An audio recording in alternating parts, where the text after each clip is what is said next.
Hello there. Welcome back, and thank you for being here. Before we begin, let the weight of the day slip quietly away. Let your shoulders ease, and let your breath find its slow and steady rhythm. Night or morning, let the noise rest at the edges while you stay in the calm center. Imagine a sky deep and endless, where starlight drifts like silver dust across the dark, and the air feels cool and hushed. Somewhere far above, unseen stones wander slowly, their paths long and patient, their silence as soft as the folds of night. Tonight, we drift into a quiet wondering. What might unfold if an asteroid ever touched the Earth? This is not a single moment of noise, but part of the wide rhythm of the cosmos. A story of stone carried by distance, of shadows stretched across time, of silence that listens more deeply than words. What if one of those wandering stones found its way to our world? And what if its quiet touch left ripples across the earth, like circles spreading on still water? Wherever you are listening, in a quiet room, under dim light, with the sound of rain, or in the warmth of a soft evening, you are sharing the same sky, this same story. If slow journeys like this bring you comfort, you are welcome to rest here a while longer. No need to hurry, just a quiet place to listen. So let your thoughts follow the calm drift of starlight and stone as we begin a slow and gentle walk through this wondering, letting the thought of an asteroid meeting Earth move past us like a tide across the shore, and the quiet flow moved onward as though thought itself was drifting, and in that drifting another image began to take form, unhurried and natural, like the next breath following the last. Asteroids were the ancient stones of the universe, fragments left behind from the time when the solar system was first learning its shape. Not whole worlds, not blazing stars, but small pieces that had endured across the ages, waiting in silence. Their presence carried the memory of beginnings, as though each fragment was a page from an older book, folded but never lost, drifting in the long current of space. To imagine them was to imagine time itself, scattered into stone, each one a reminder that nothing in the cosmos is ever truly gone, only transformed and set adrift.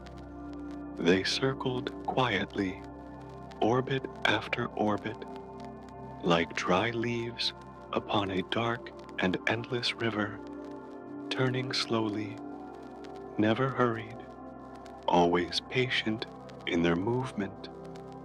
The river that held them was vast, the river of space itself, with no shore, no boundary, only the quiet weaving of gravity guiding each piece in its long wandering.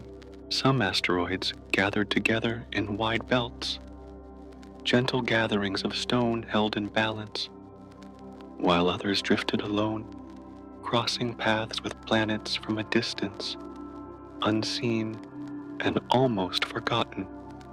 Their silence was their voice, a steady reminder that the universe measured time, not with clocks, but with orbits, not with sound, but with motion. In their stillness, there was no urgency, only the calm assurance of age. the same calm found in the breath of someone resting deeply. Within their stony shells lay secrets folded since the dawn. Many carried nothing more than rock and dust, yet some held simple organic molecules, patterns of carbon and hydrogen that are among the first steps toward life. These molecules, though small and quiet, could be imagined as seeds wrapped in stone, preserved through the cold and silence of interplanetary space. When one of these stones touched Earth, those seeds fell like gifts into oceans and soil, carried across light years to rest at last in a place where warmth and water might let them grow. It was not a dramatic delivery, not thunder, not flame, but the gentle patience of time scattering possibilities across worlds, like wind scattering pollen across a meadow. The thought of such a gift softened the coldness of stone, for it suggested that life itself might not be bound to one planet alone, but was part of a greater current that flowed through the cosmos. To see asteroids in this way was to see them not as wanderers without purpose, but as carriers of memory, bearers of beginnings, companions of the slow unfolding of existence. They were not intruders upon Earth, but quiet visitors, reminding the planet of its place in the wide network of stars and dust. Even when unseen, even when forgotten, they remained, drifting softly like the breath of night itself. The stillness of these ancient stones carried a rhythm, and to listen for it was to hear the heartbeat of the universe, moving slowly, endlessly, without pause. Their orbits bent gently around the sun, as though following lines drawn long ago in the invisible fabric of space, lines that curved with grace rather than force. No stone resisted, no stone hurried. All moved with the patience of cycles, of repetition, of return. Their motion resembled the rocking of a cradle, steady and quiet. And in that rhythm, the vastness of the cosmos seemed less distant, more like a presence that breathed in unison with Earth. Each asteroid could be seen as a message, not written in words, but in persistence, in the way matter endures across time. They whispered of origins, of stars that burned and released their elements, of dust that gathered and formed, of fragments that remained behind when planets took shape. These whispers were not loud, not urgent, but soft as dreams, lingering across billions of years. In them was the sense that the universe itself never rushed, that creation unfolded slowly, breath by breath, orbit by orbit, silence upon silence. And so the image of asteroids, these ancient stones of space, lingered gently in thought, not as omens, not as threats, but as companions of stillness. They were part of the same night sky that cradled Earth, part of the same flow that carried oceans and mountains through their own long rhythms of change. To drift with them in imagination was to drift deeper into rest, to follow their endless patience until the mind itself grew quiet, aligned with the same calm measure. The flow of thought settled there, with the old stones of the universe, carrying silence, carrying time, carrying the slow rhythm of a breath that never ended, and the thought moved on, as though drifting gently from one current to another, and within that quiet flow, another image began to appear, unhurried, as if it had always been waiting. Most asteroids found their place in the wide belt between Mars and Jupiter, a vast ring of stone and silence that circled the sun like a patient tide. This belt was not crowded, not chaotic, but spacious and calm, where each fragment followed its orbit with quiet persistence, unbroken through billions of years.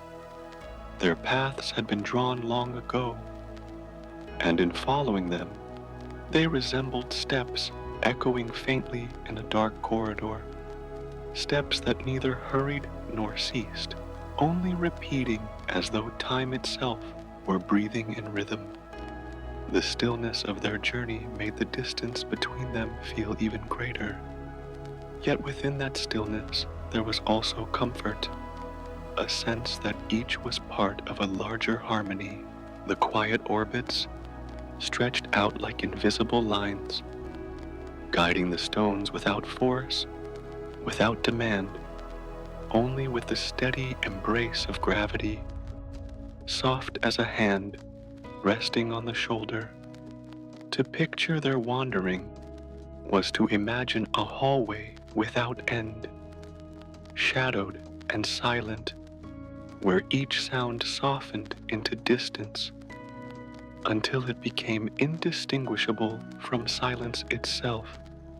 The asteroids drifted in that silence like travelers who did not need direction, for the corridors of the cosmos allowed no haste, no suddenness, only patience that stretched beyond imagination. In their long circling, they became less like rocks and more like breathing itself, cycles turning upon cycles, each one folding gently into the next. Occasionally, the path of one would shift, guided by small encounters, perhaps a nudge from Jupiter's immense gravity, or the slow touch of light itself, a force so faint it seemed less like pressure than like the brushing of air across a cheek. Yet even these changes were not abrupt, only gradual, unfolding like the lengthening of shadows at dusk. To think of them was to think of wandering, of endless drifting through night, without destination but not without meaning, as though the universe itself valued the softness of persistence more than the urgency of arrival. In the quiet imagination of ancient people, the wandering of stone across the sky became something more than silence. When a fragment entered Earth's atmosphere and burned briefly into light, it was no longer a cold traveler, but a streak of fire across the night, sudden yet gentle, like a candle lit for a moment and then extinguished. These falling sparks were called shooting stars, and in Greece long ago, they were believed to be wandering souls, crossing the heavens to deliver blessings to those who still remained on Earth. Each flicker of light was seen as a message, a reminder that the boundary between the sky and the ground was not absolute, but porous, open, and alive. The belief did not disturb the night, but softened it, turning a brief flash into comfort, into connection. Even today, the sight of a meteor can bring the same quiet impulse to make a wish, as though the sky itself is listening, as though the dark corridor of space holds not emptiness, but presence. The light may last only a breath, but it lingers in memory, unfolded into the rhythm of thought, like a ripple that continues long after the stone has sunk beneath the water. Such images remind that the journeys of asteroids are not entirely hidden, not entirely silent, but sometimes become moments of beauty that drift gently into human stories, carried forward like whispers through time. The thought of the asteroid belt remained, wide and steady, a band of stone circling endlessly, patient as the orbit of planets, soft as the turning of tides. To rest within that image was to rest within repetition, within the assurance that some motions never break, that some rhythms endure without change. Each asteroid became a step in an unending walk. Each orbit, another inhalation and exhalation of the universe itself. There was no conclusion to such a journey, no finish line, only the calm persistence of being, stretching onward like the hush of night. And in that hush, the mind too could rest, aligning itself with the patience of orbits, with the unbroken silence of drifting stone. The wandering of asteroids became the wandering of thought, unhurried and endless, soft as breath, quiet as sleep, and the thought flowed onward, as though drifting without effort. And in that quiet drift, the memory of Earth began to open, carrying echoes from an age long past. Long ago, a great asteroid crossed the dark and came close enough to meet the surface of the planet. Its journey had been slow, stretched across millions of years. Yet when its orbit aligned with Earth, their paths touched, and the touch left a mark that still lingers today. The place of that ancient meeting lies in what is now Mexico, where the Chicxulub crater rests like a silent circle upon the land, a reminder not of sudden violence, but of the way time folds change into the rhythm of a planet's breath. The crater is wide, almost hidden now beneath forest and sea, yet it remains, like a faint scar softened by seasons, a memory written into stone. At that time, Earth was home to creatures vast and immense, beings that walked with heavy steps beneath skies warmer and thicker than those of today. Dinosaurs filled forests and plains, their bodies rising like moving hills, their voices carrying across valleys. Their age had stretched for millions of years. Yet even ages must give way to transformation. The asteroid's arrival did not erase life completely, but altered its course, as though Earth had shifted in sleep, turning from one dream to another. The giants faded, and in their place, new forms would slowly awaken, smaller, softer, carrying within them the seeds of tomorrow. The image of this change is not of a catastrophe, but of a long breath drawn deep into the chest of the planet. The impact was like an exhalation, a sigh that released one chapter so that another might unfold. Dust rose into the skies, the air dimmed, and shadows lingered. Yet even in that dimness, the earth continued to turn, continued to breathe, continued to move in its orbit around the sun. Time did not halt, nor did silence break. Rather, the rhythm of the planet adjusted, as though a sleeper had shifted it on the bed of the cosmos, finding comfort in a new position. What remains of that ancient encounter is not only the crater itself, but also the story carried forward in the life that followed. From the quiet that fell after the age of giants, mammals began to rise, their presence small at first, like whispers beneath the canopy, yet steady, enduring, waiting.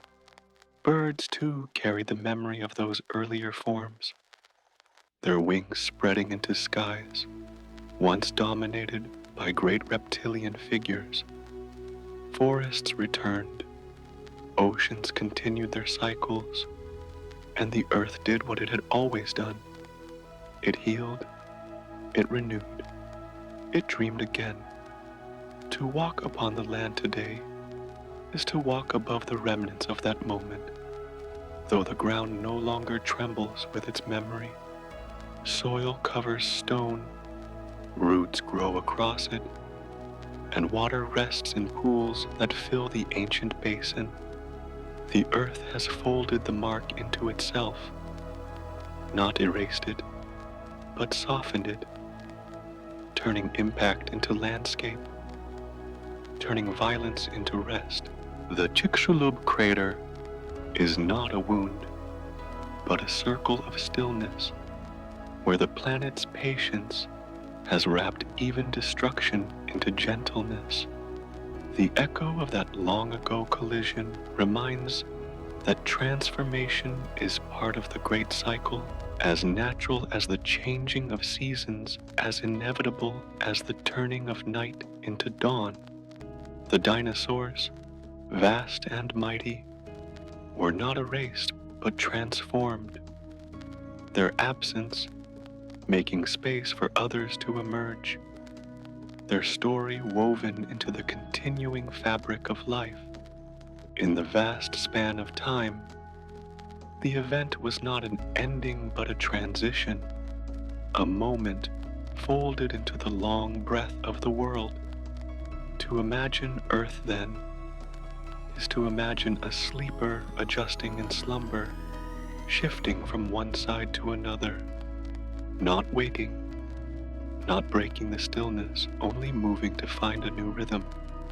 The asteroid's arrival was that gentle hand upon the shoulder, the signal to change position, to turn, to continue resting in a new way. The dream changed, but the dreamer remained, wrapped in the same dark blanket of space, breathing slowly, endlessly, without end. And so the memory lingers, not sharp, not painful, but soft as a shadow stretched across water, fading into the distance. The echo of that encounter still hums quietly within the stones, within the layers of earth, within the rhythm of life that now thrives. It is an echo that does not disturb, but soothes, reminding that change, too, belongs to the harmony of the universe. Earth did not end with that touch. It only turned a page, opening itself to a new chapter of growth and silence, of renewal and rest.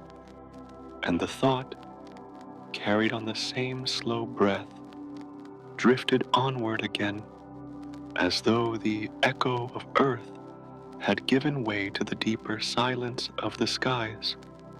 And the thought moved quietly onward, as though the rhythm of earth's memory was folding back into the wider hush of the sky. In space, there is no sound, only darkness, stretched without end, and the slow drifting of stone along invisible paths.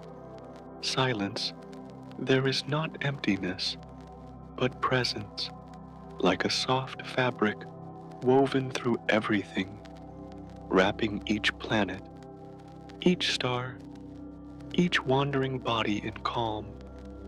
The asteroids carry that silence within them, not heavy, not loud, but weightless, as though each were a clock without hands, marking the hours of the cosmos without a single tick. To imagine them is to imagine time itself, breathing without measure, each orbit a slow inhalation, each turn a long exhalation dissolving into the quiet. The silence does not break, for no air carries sound across the void, and so the drifting stones move unseen, their motion as still as the passing of shadows across water. They circle the sun in patient loops, never rushing, never ceasing, as though tracing the same line drawn into the fabric of night. In that silence, the vastness softens, for nothing presses, nothing demands, only the slow unfolding of distance, the slow circling of light and shadow. To rest in the thought of such motion is to rest in the rhythm of stillness itself, unhurried, unbroken, without end. Even within that endless quiet, there are gentle sparks that reach the earth. Each night, countless small fragments enter the atmosphere, grains of stone no larger than a seed. They fall not with thunder, but with brightness, drawing delicate lines of light that shimmer across the sky. These meteors, as they are called, are stones dissolving into flame, but the flame is brief and tender, fading within seconds, leaving nothing behind but memory. To the eye, they appear as dust, returning to the wind, as though time itself were scattering its grains upon the night. To watch such a spark is to feel the hush deepen, for the light does not disturb but soothe. It is like the flicker of a candle before it goes out, a soft glow surrendered back to the dark. The earth receives thousands of these small gifts each day, though most are unseen, falling in oceans, in forests, or vanishing in the wide skies without a trace. Their presence reminds that even in silence, there are gentle moments of connection, moments where the universe touches Earth, not with weight, but with light, not with noise, but with quiet flame. The silence of space, then, is not an absence, but a rhythm, measured in these small arrivals, these brief sparkings of stone against air. It is the rhythm of breath itself, inhalation in the circling of orbits, exhalation in the falling of meteors. The asteroids are like the pendulum of an unseen clock, not winging with urgency, but gliding, unhurried, marking not seconds, but eternities. Their silence holds time, the way a shell holds the sea, carrying the echo of vastness within. In that view, the universe becomes less of a void and more of a cradle, rocking its stones, its stars, its worlds, in an unending calm.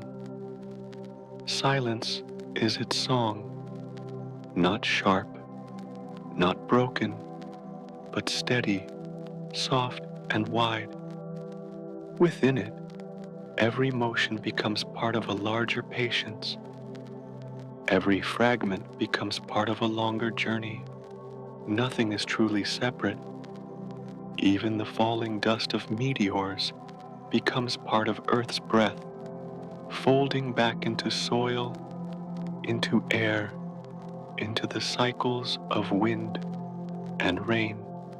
To think of silence in this way is to feel the same quiet settling within, a quiet that spreads slowly like water across sand.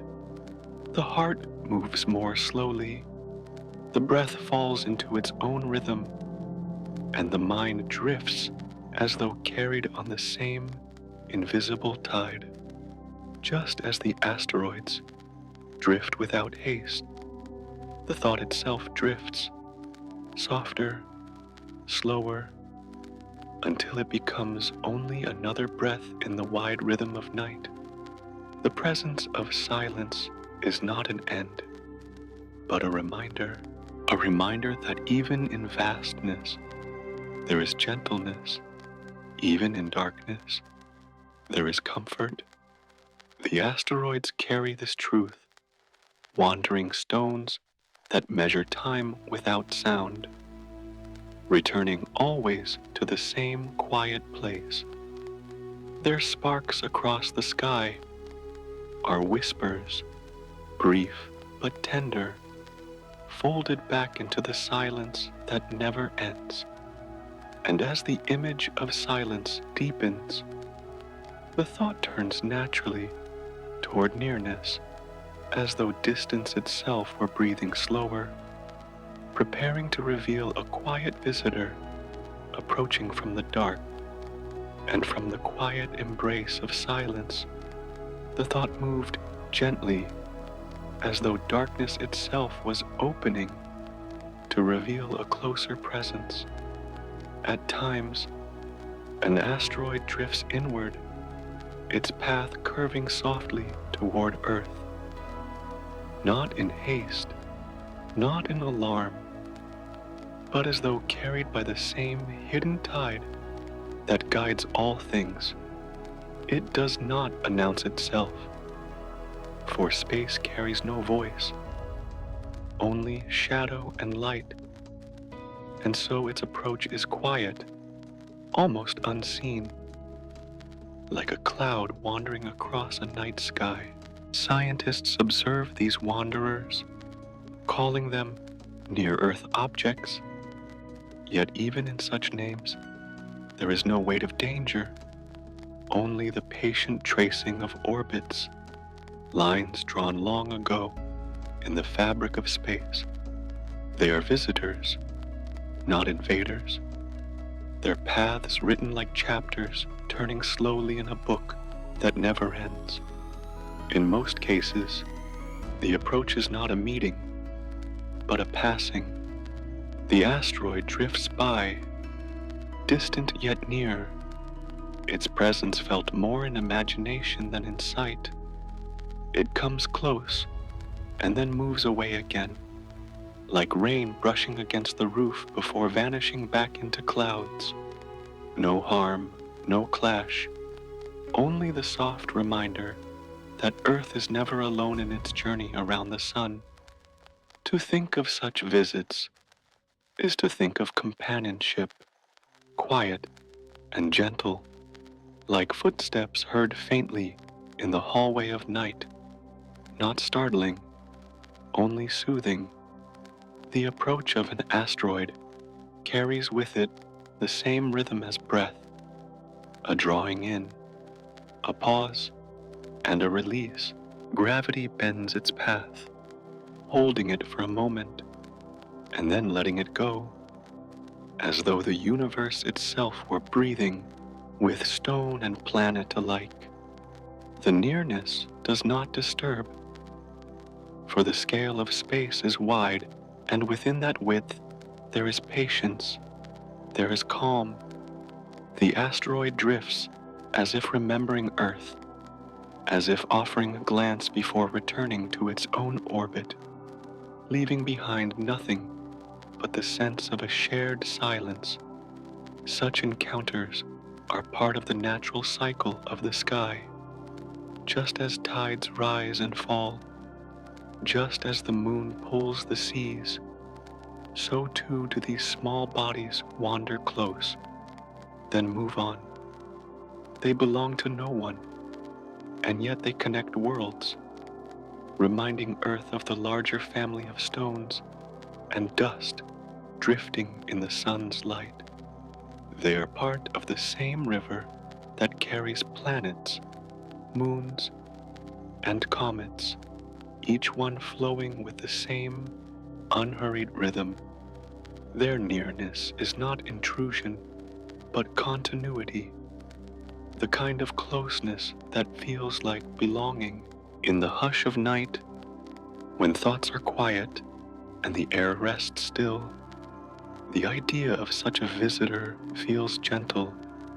A stone drifting by becomes like a whisper carried on wind, a presence that does not stay, but leaves a tulkus in the heart, a trace of calm wonder. The asteroid does not need to touch Earth to be felt. Its passing alone is enough to remind that the universe breathes together, that every orbit is woven into every other, even its shadow, invisible in the dark, feels like an embrace, wide and soft, stretching across silence. And so the image lingers, a visitor approaching slowly, drifting near, and then moving away, leaving Earth untouched, yet reminded. The nearness carries no weight of fear, but rather the comfort of knowing that even in vast distances, there are connections, there are meetings, there are reminders of kinship written in the language of orbits, like drops of summer rain that strike the edge of a roof and then slide away. The asteroids pass, and their passing feels less like absence than like a fleeting gift. The rhythm of such encounters can be felt as part of the larger breathing of the universe. Each approach is an inhale, each departure an exhale, slow and steady, folding into the endless cycles of night and day, of light and shadow. The earth continues to turn, the stars continue to shine, and the asteroids continue their wandering, each one a companion in motion, each one a soft echo of silence passing by. And as the thought settles, it deepens into the quiet recognition that Earth is never truly alone. Every visitor, no matter how small or distant, is part of the same vast fabric, stitched together by gravity, by silence, by time. Their closeness is not warning, but reassurance, a reminder that the sky itself breathes with companionship. And as that nearness fades back into the wide stillness, what remains is not absence, but calm, not distance, but connection. So the breath slows, softer now, as though waiting with Earth for the next quiet visitor, another stone drifting by, another reminder carried on the hush of space. The waiting itself becomes rest, the pause before sleep, the moment when the night leans close and holds everything in silence. And from the drifting thought of silence, another image began to unfold, quiet and natural, as though the night itself were ready to open a brief light upon its dark canvas. When a fragment of stone from space enters the atmosphere of Earth, the thin veil of air becomes its companion, brushing against its surface, creating heat through friction. Yet even the word friction feels heavy. In the still imagination, it may be pictured as a soft touch, the atmosphere meeting the stone like hands meeting in passing, a gentle resistance that turns into brightness. The stone, no matter how small, begins to glow, not with a roar of flame, but with the delicate radiance of a spark born in stillness.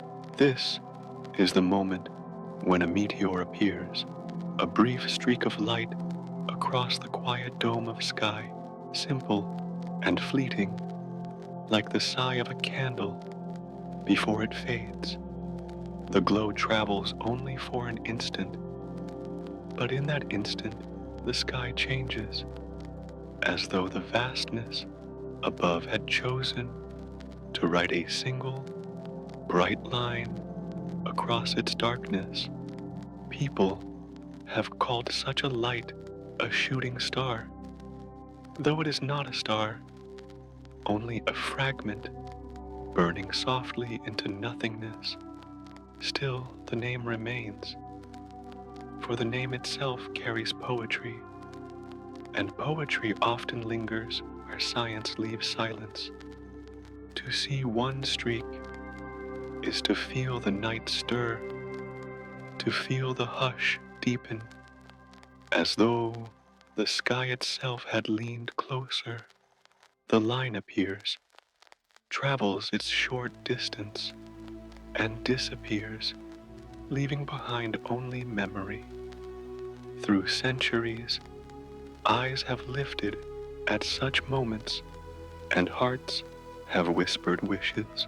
There is no rule, no command that a wish must be tied to a meteor's passing, but the instinct remains, soft as breath, quiet as prayer. To witness the sudden stroke of light has always carried the sense that the heavens had opened, however briefly, and in that opening, something might be heard, something might be granted. The wish may fade like the light, but it lingers within the one who wished, carried inward like an ember resting within the dark. The science behind the streak is simple, for most meteors are small, no larger than grains of sand. Yet the simplicity itself becomes part of the wonder. To think that a piece so small, traveling so far, can write its light upon the sky is to think of seeds carried on wind, scattering across distances, settling where they will. The atmosphere embraces them, holds them for a moment in fire, and then lets them go, letting them dissolve into the air, into the cycle of Earth itself. The process is not violent, but natural, like the falling of leaves into water, each one sinking, each one disappearing, but each one leaving behind a ripple that carries outward. And in those ripples of memory, stories have always grown. In many cultures, the streak of a meteor was thought to be a message, a sign, a soul crossing the heavens. The Greeks once imagined wandering spirits sending blessings, while in other places, people believed that the sky itself was listening in those fleeting moments, listening to the quiet desires of human hearts. These myths did not disturb the science, nor did science erase the myths. Instead, they folded together, both carrying the same sense of wonder, both seeing in the light a chance to connect the earth below with the vastness above. The fleeting nature of the meteor is what gives it its gentleness, for if it remained, it would no longer be a whisper but a flame, and flames do not comfort in the same way as whispers do. The briefness is its gift, the reminder that not all beauty lingers, and that some beauty is meant to appear only for a breath, then dissolve. To see it is to learn the value of impermanence, the way dreams pass through the mind. leaving no weight but still shaping the memory of night. The sky, vast and unbroken, continues its silence after the light fades, and yet the silence feels different, richer, as though it has accepted something, as though it has listened. Each streak is not only a burning stone, but a moment of shared attention, the universe leaning close, the earth breathing out, the observer breathing in. In that exchange, calm deepens, and the night itself becomes a cradle for rest. And so, the thought of meteors lingers, not as alarms, not as warnings, but as reminders, reminders that even the smallest fragments of matter can bring light, reminders that wishes may find their place in the simplest of moments, reminders that the sky is never empty, but alive with brief gifts. They are sparks that carry no demand, only presence, passing like soft dreams across the fabric of night. The glow fades, the darkness returns, and yet the rhythm remains, steady as breath. One streak, then silence, then another streak, perhaps, far away, then silence again. The cycle does not rush, does not tire, but continues as it always has, scattering sparks across generations of nights.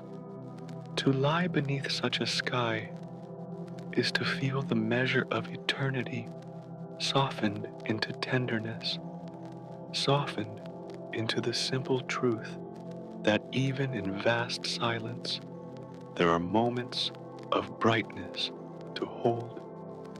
And the thought drifts onward with that brightness, as though following the faint trail left behind, carrying the hush into deeper calm, carrying the calm into the next waiting breath. And from the fading trail of light, the thought moved gently, as though the sky itself were turning a page, preparing to show what follows when brightness meets the breath of earth. The planet is wrapped in a blanket, thin yet vast, called the atmosphere. It is more than air. It is a veil stretched around the world, soft and unseen, like a covering of mist, resting quietly on a sleeping field. When a fragment of stone drifts inward from space, this veil rises to meet it, not in anger, not in sudden force, but in the patient way cloth receives the touch of a falling leaf. The stone begins to glow, not because it wishes to, but because the embrace of air warms it, brushing its surface with invisible hands until brightness appears. It is not harsh, not overwhelming, but a glow that softens the dark for a moment before fading again. The atmosphere holds most of these visitors for only a breath. Small meteors dissolve completely, their bodies burning away as though returning to dust, never reaching the ground. To imagine this is to imagine a spark rising from wood, glowing briefly, then vanishing into night air without trace. The earth accepts them not as threats, but as passing whispers, letting them shine and then dissolve, leaving nothing behind but memory. In this way, the blanket of air becomes not only protection, but comfort, a quiet guardian that keeps the surface calm.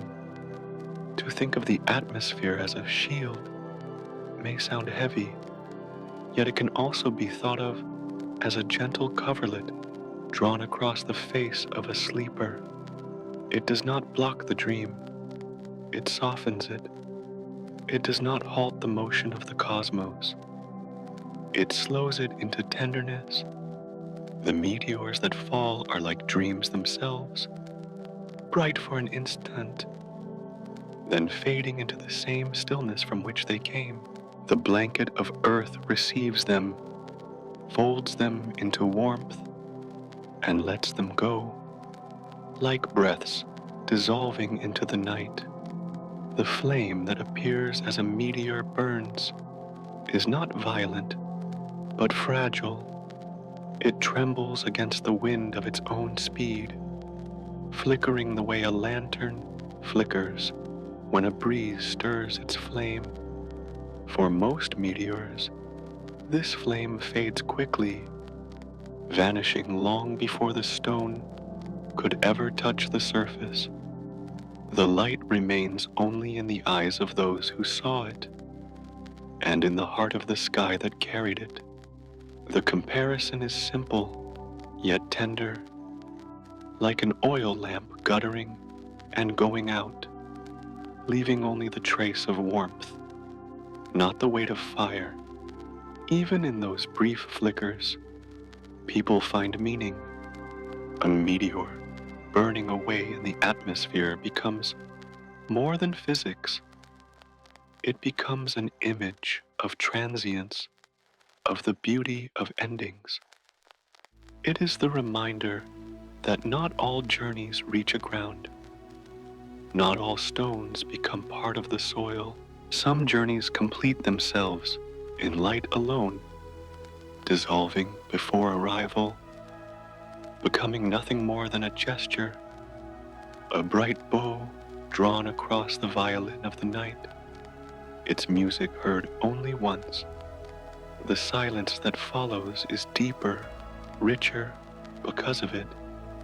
The sky after such a spark remains unbroken.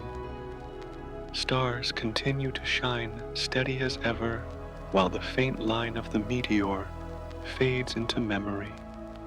In the wide dome above, the balance returns quickly, like water smoothing after a pebble has fallen. The atmosphere, patient and unseen, continues its long task, receiving stone after stone, dissolving them into light, carrying them into disappearance. Its rhythm is steady, like the rhythm of breath, unending, gentle, always returning to the same quiet balance. It is comforting to think that Earth does not meet these visitors alone. The veil of air rises for each one, taking the heat, holding the flame, letting the fragment pass away before it could disturb the quiet of oceans or forests. Without this veil, the planet would be bare, but with it, Earth rests as though under a thin quilt, safe within the dark expanse of night. This image makes the atmosphere less of a mechanism and more of a presence, less of a fact and more of a companion, keeping Earth within its care. And so the thought lingers. Meteors fall, flames rise and fade, silence returns, and the blanket of air continues to breathe with the planet it surrounds. Each falling stone is a moment of light folded into stillness, each flicker a reminder that even endings can be gentle. Nothing lingers that is not meant to linger. Nothing disrupts what is meant to rest. The earth continues to turn beneath its coverlet, and the sky continues to receive each visitor with the same patience. As the mind rests with this image, it begins to slow, like the fading of the flame itself. One breath, then another, steady, calm, aligned with the rhythm of the sky. And as the quiet grows, the thought moves onward once more, following the gentle ripples that remain after light fades, as though carried to the next waiting image. And from the fading glow in the sky, thought drifted downward, as though following the quiet path of a stone that did not burn away, a stone that continued until it touched the waiting earth. When a meteor is large enough, the embrace of the atmosphere is not enough to dissolve it. The fragment of ancient rock continues its journey, reaching the surface, and in that meeting, a circular mark is left behind. This is called an impact crater, though the word itself can feel too sharp, too sudden. In imagination, it may be softened into the image of a bowl pressed gently into sand, a shape carved not in anger but in arrival, a round imprint that lingers quietly upon the skin of the planet. The earth does not resist, it receives, and in receiving it remembers.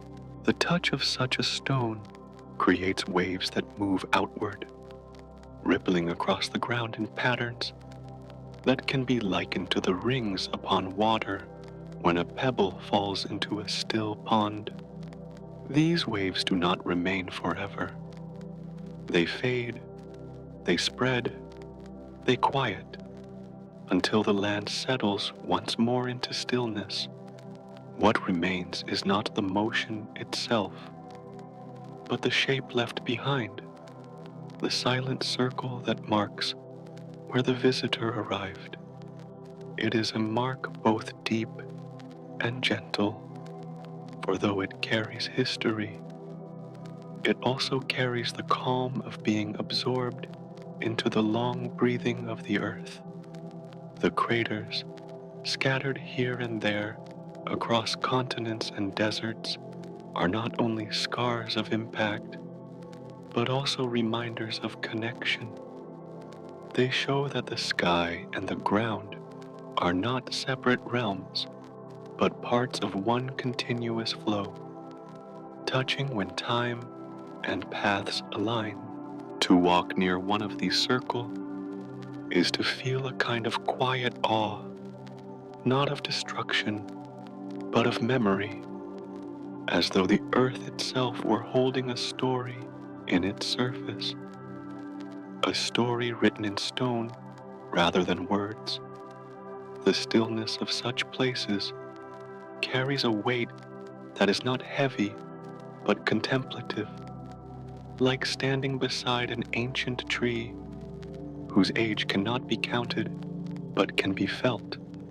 Across cultures, these circles became more than physical marks. They became symbols. Many peoples looked upon them and imagined that the heavens had left a sign, a sacred gesture written upon the earth. In some traditions, they were seen as the footprints of gods, as if the sky had stepped down to touch the ground for a moment before returning. In others, they were imagined as gates, thresholds between worlds, places where the boundary between the heavens and the earth had been softened. These interpretations did not speak of fear so much as reverence, a recognition that the ordinary land had been touched by something vast. Even in modern times, these craters are studied and named, their shapes traced on maps, their ages measured, yet the sense of quiet wonder remains. To think that a stone wandering for countless ages in space could one day find its rest upon Earth is to think of journeys beyond comprehension, journeys that end not in abruptness, but in union. The crater remains as a circle of silence a resting place, a reminder that time itself is a cycle, that what falls will one day be folded back into stillness. The earth does not remain broken by these marks. Over time, water gathers within them, forests grow along their rims, wind smooths their edges, and the quiet work of seasons softens their outlines.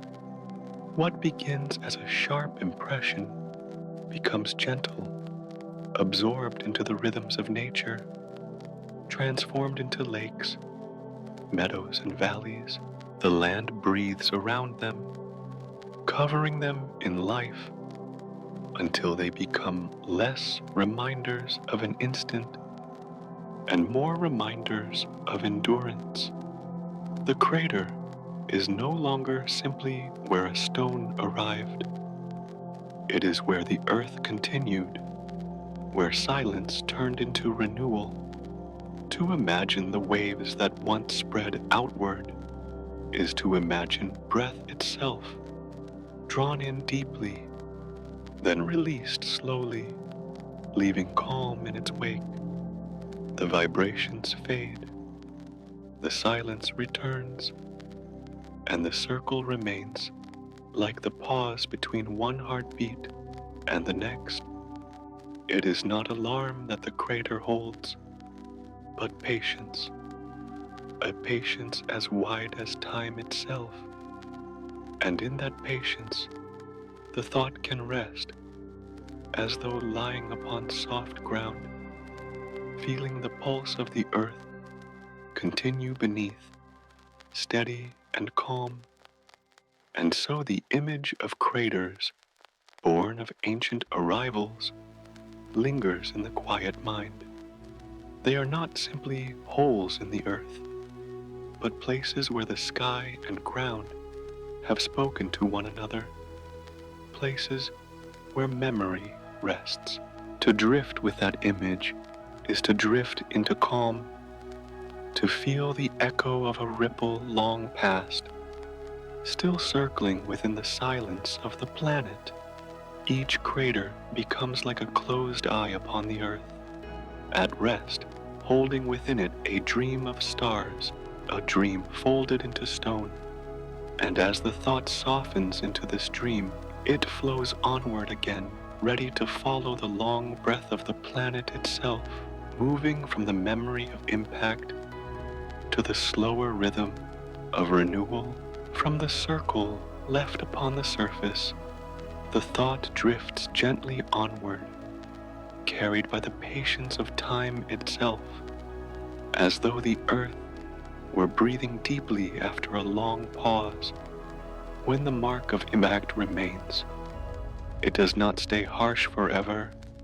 Nature begins its slow work, the work that is more like a song hummed beneath breath than any sudden gesture.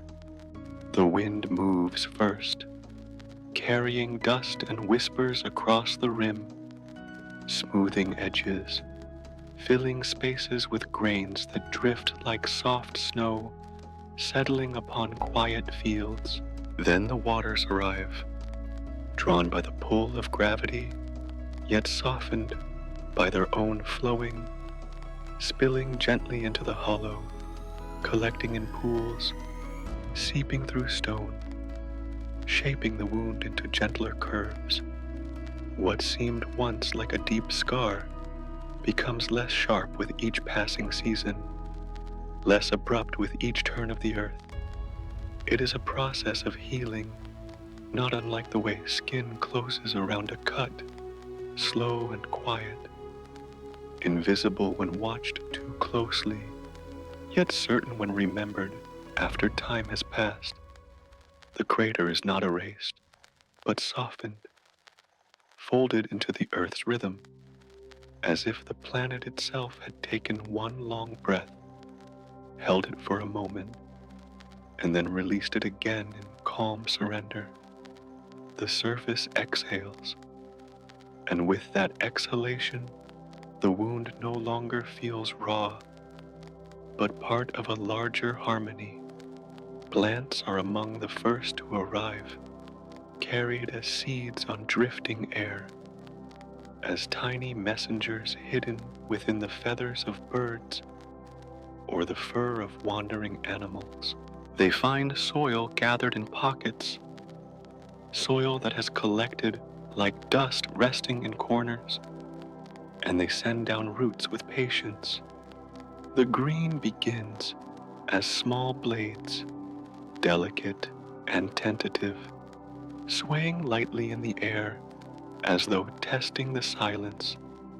Then slowly they multiply, weaving themselves across the hollow, covering stone with soft threads of life. Trees may follow, their roots tracing down the walls of the crater, anchoring themselves in cracks, turning bare rock into a home for shade and birdsong. The stillness becomes inhabited once more, filled with gentle presences that ask for nothing but time. Water too may linger, settling into the low places, creating lakes that mirror the sky. These waters become sanctuaries, welcoming reeds along their edges, fish beneath their ripples, insects dancing upon their surface in the light of dusk. What was once an echo of fire and fall becomes a reflection of the heavens, a circle of sky resting quietly upon the ground. The wound has become a mirror, a calm reminder that even after upheaval and shock, stillness returns, and the earth continues its slow breathing. Each step of this quiet repair is drawn out across centuries, across millennia, unfolding so gently that the changes are rarely noticed in their making. Yet they are steady as the rhythm of a sleeping breath, as steady as the pulse beneath the skin. The planet does not rush, it does not resist, it only receives and transforms, turning disruption into renewal. To think of this patience is to feel the heaviness of the eyelids sink into rest, to let the thought of slow healing lull the mind into ease.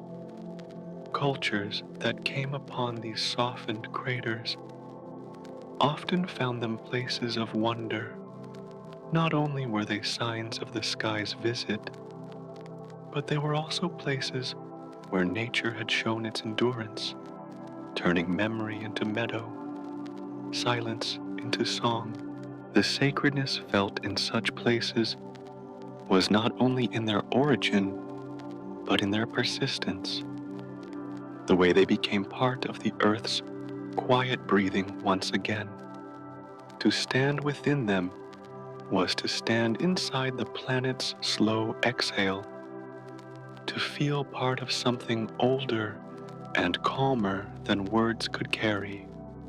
And so the planet breathes, long and steady, through impact and through healing. The craters become part of valleys, forests, lakes, and grasslands, their sharpness gone, their stillness deepened.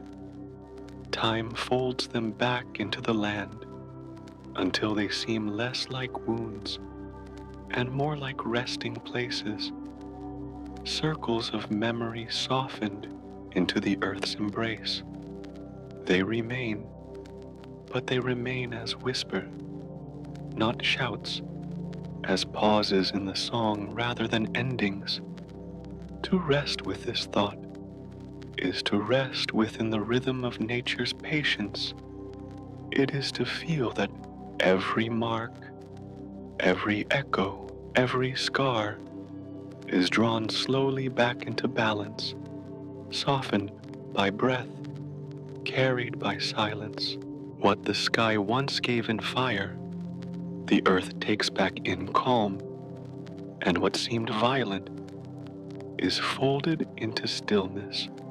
And in that stillness, The mind may drift like dust upon the air, like leaves across a pond, moving slowly, settling gently, until all becomes part of one long exhale and one long return to quiet. From the breath of healing, the story drifts softly onward, as though the earth itself were preparing for another long exhale, returning to its steady rhythm once more. After light and trembling waves, the planet finds its calm again. The surface rests, the waters settle, the air clears as though washed by unseen hands. Silence spreads, not the silence of emptiness, but the silence of completion, the kind that follows a song when the last note has faded, yet still lingers in memory. Life listens, life adjusts, bending itself like grass beneath a breeze, shifting without resistance until harmony is restored. The balance is not forced, it is allowed, as natural as the way night follows day, as soft as the way shadows stretch at dusk. The sky comes clear once more, transparent and endless, a blue sheet in the daytime, a velvet cloak scattered with stars at night. Clouds drift like slow breaths across the dome above, unhurried and weightless, moving in patterns that repeat, yet never remain the same. The air feels light again, holding no trace of the fire that once crossed it, carrying instead the cool whisper of wind, the faint murmur of rain, the gentle hum of continuity. It is as if the atmosphere, fragile yet protective, had drawn its blanket tighter around the planet, keeping it safe, keeping it steady, keeping it wrapped in the quiet rhythm of its own patience. On the ground, where once the sound of impact had rolled like thunder, stillness spreads again. Soil breathes in moisture, rivers resume their flowing, animals return to their wandering, forests deepen their roots, seas cradle their tides, mountains keep their silent watch. The planet moves forward without rush, carrying scars as memories, but no longer as wounds, wearing them like patterns etched into skin. Part of its story, part of its being. Nothing is erased, and yet everything becomes softened, blended into the ongoing music of time. Life itself, fragile and resilient, bends and reforms. Some lives may pass, others begin, and together they create the endless turning of the cycle. Creatures learn new paths. Plants grow in new directions. Waters carve new ways through stone. And all of it feels as though guided by a hand too soft to be seen. Change is not disruption. It is flow. It is the way seeds break open to reach the light, the way tides withdraw only to return again. The planet holds this rhythm, and life follows it, adjusting in silence, breathing in balance, and above it all, the universe continues its own unhurried drift. Stars circle in their great orbits. Galaxies rotate with grace. The vast fabric of space stretches like a river without banks, flowing endlessly in every direction. The earth is part of this flow, a single stone in the current, carried forward without resistance, wrapped in darkness and light, never standing still yet, never hurried. The vastness does not press. It does not weigh. It only carries, slow and deep, like water flowing beneath layers of time. In this great stillness, one feels how everything returns, how everything finds its resting place again. The earth breathes in, then breathes out. Seasons turn like pages, days fold into nights, and nights return to days. The silence after the impact is not emptiness, but renewal, not loss, but return. It is the pause that lets the rhythm continue, the stillness that allows the song to grow longer, softer, endless. The sky above watches without sound. The ground below holds without strain. The rivers move, the forests sway, the winds whisper, and all of it is steady, all of it is patient, all of it is calm. What was once fire has become memory. What was once sound has become silence. What was once shock has become breath. The planet holds these truths, not in words, but in its quiet rhythm, in its steady turning beneath the stars. And so the universe drifts on, unbounded, slow, immeasurable. The earth within it rests, breathing with the rhythm of time, steady as a sleeper's chest, quiet as a dream not yet spoken. All is calm again. All is still again. All is part of the long river without shore. From the calm that follows silence, thought drifts naturally toward the patient strength of the earth itself, a strength that lies not in hardness, but in its ability to renew, to soften what has been marked, to breathe again after a long pause. The forests rise first. In the mind, endless lines of trees standing quietly, each one reaching upward as though listening to the breath of the sky. Their leaves open like slow hands, turning sunlight into food, turning air into calm, weaving together a canopy that hums with quiet continuity. Beneath them, roots move unseen, drinking water, sharing strength with soil, binding ground into stillness. The green stretches far, covering valleys and hills, moving like waves of air when the wind arrives. It feels as though the forest itself is breathing, each leaf exhaling slowly, returning the earth to balance.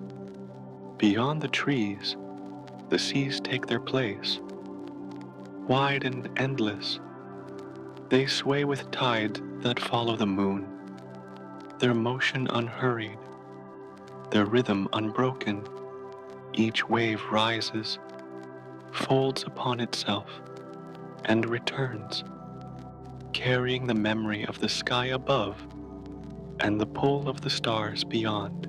Within these waters, countless small lives move unseen, each one adding to the pulse of the planet, each one part of the quiet song.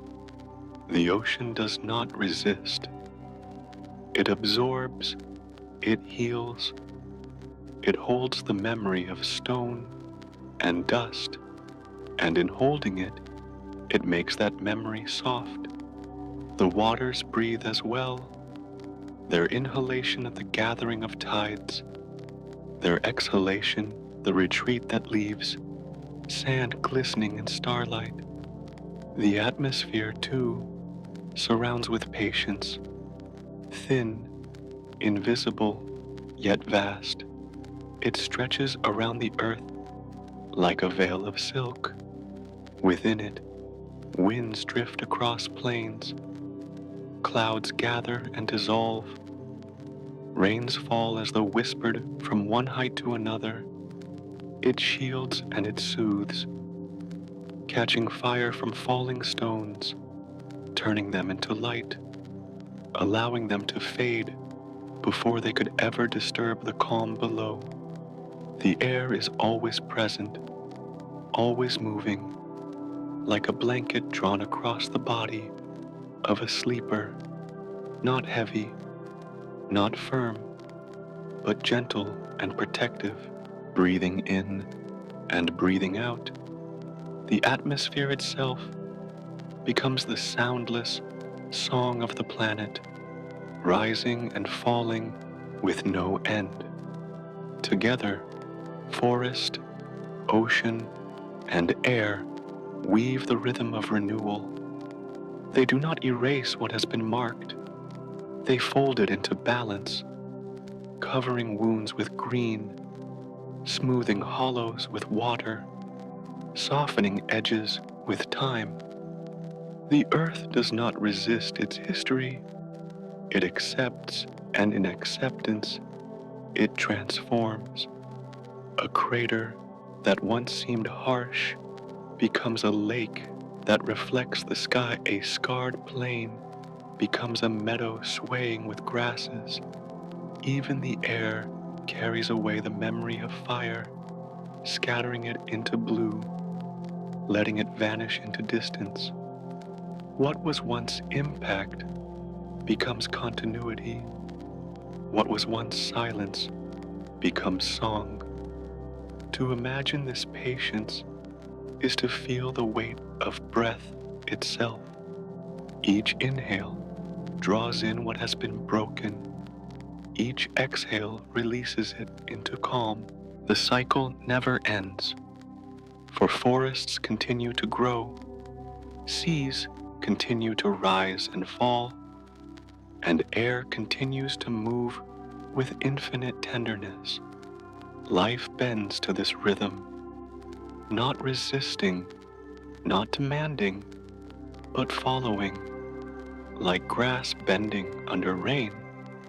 The ability to heal is not sudden, it is slow, drawn out across countless seasons, as steady as the pulse of night and day. Cultures that gazed upon the earth often sensed this strength. Myth spoke of the planet as a mother, of forests as her hair, of oceans as her blood, of air as her breath. These were not explanations of science, but whispers of reverence, a recognition that Earth does not end with impact, but flows through it, absorbing and renewing. Such stories, told across ages, softened fear into comfort, turning change into rhythm, turning scars into reminders that no wound is forever, and so the image lingers. The earth, wrapped in green, covered by blue, encircled by air, always breathing. Rains fall like sighs, winds drift like whispers, waves move like the rise and fall of a chest in sleep. Everything continues, not rushing, not resisting, but flowing, always flowing. The thought rests here, within this patience, within this rhythm, as though lying upon the very surface of the planet, listening to its endless exhale. From this breath of renewal, thought moves onward once more, gentle and unhurried, carried deeper into calm, carried closer to rest. And from the long breath of healing, thought drifts gently onward, as though carried by the same invisible current that moves clouds across the sky, slow and without effort, preparing to rest within another quiet image. dust lingers in the air after the meeting of stone and earth.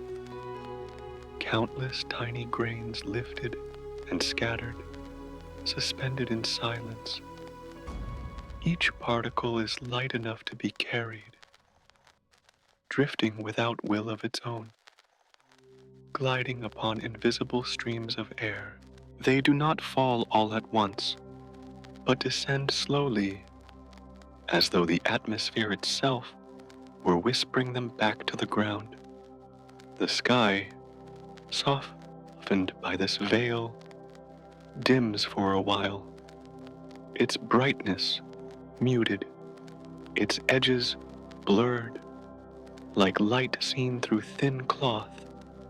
The quiet is not absence, but pause, a moment when the world seems to inhale and hold its breath, and then, as time lengthens, the particles begin to thin, each one surrendering its place in the air, each one folding back into soil, into water, into the hidden corners of the land.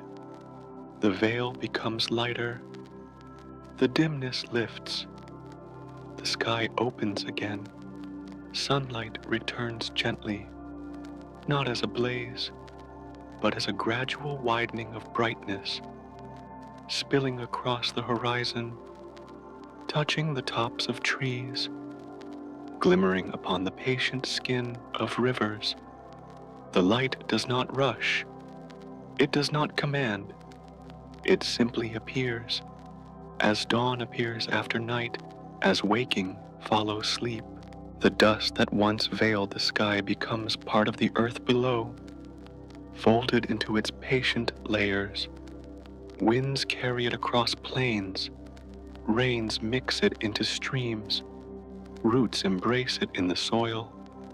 What seemed to obscure becomes nourishment. What seemed to shadow becomes part of renewal. The circle continues, soft and unbroken, each grain finding its resting place once more. The earth does not push it away. It accepts, and in acceptance, the rhythm of calm deepens. The balance returns, as though the planet had exhaled at last, long and slow. To imagine this settling is to imagine sleep itself.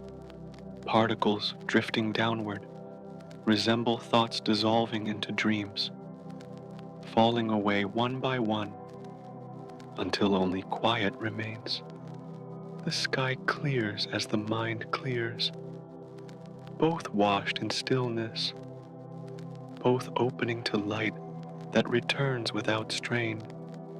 There is no suddenness in this return, no sharp dividing line, only a soft blending, dust into soil, darkness into brightness, silence into soundless light. It is not a change to be witnessed with alarm, but a transition to be felt with the ease of breathing. Cultures across ages have looked upon such moments and sensed something sacred. The return of light after dust has lingered, was often read as reassurance, a sign that the world itself carried endurance, that even after shadow, radiance would return. Stories told of skies that dimmed and skies that brightened again. Stories woven like gentle fabric, giving comfort in the truth that cycles always complete themselves. In this way, human thought has long followed the same rhythm as nature, finding rest in the simple repetition of concealment and revelation, of dusk and dawn, of dust and light. The atmosphere continues its patient role, catching, scattering, and then releasing. It is like a caretaker lifting a veil for a moment, then folding it back, letting brightness pour through once more. The dust is not a weight, only a temporary hush. The light is not a demand, only a patient return. Together they weave a balance, the pause and the continuation, the quiet and the radiance, never one without the other, never rushed, always part of the same endless breath. To rest with this thought is to rest within rhythm itself. Breathing becomes aligned with the sky. Inhale with the veil of dust. Exhale with the return of brightness. The lungs fill slowly, empty slowly, like the air itself carrying away what has lingered too long. Nothing is permanent, and in that impermanence lies calm. Dust fades, light returns, silence deepens, the cycle completes. The earth holds this truth, and the body, in listening, begins to hold it too.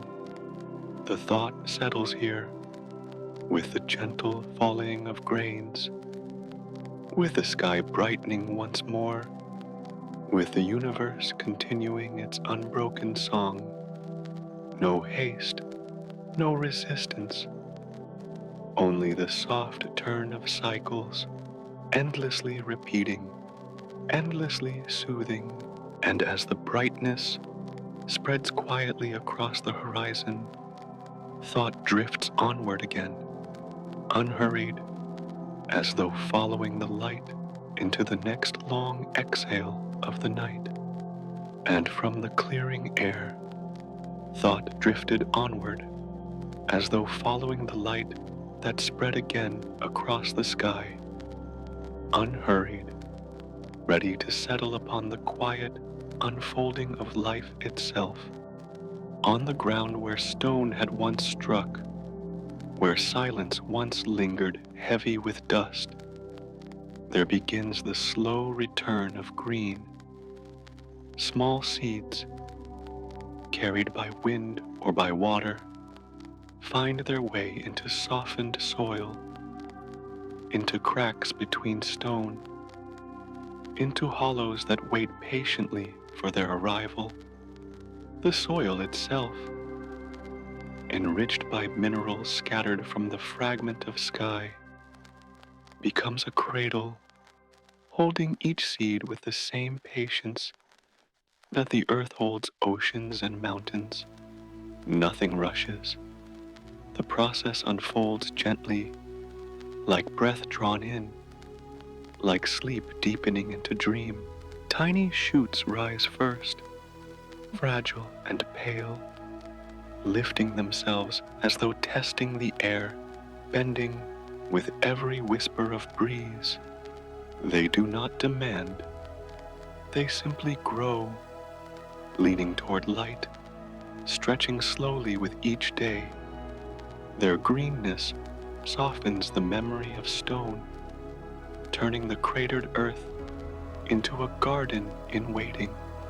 Even the smallest leaf becomes a sign of renewal, a sign that the planet does not stop, that life continues, carried forward in silence.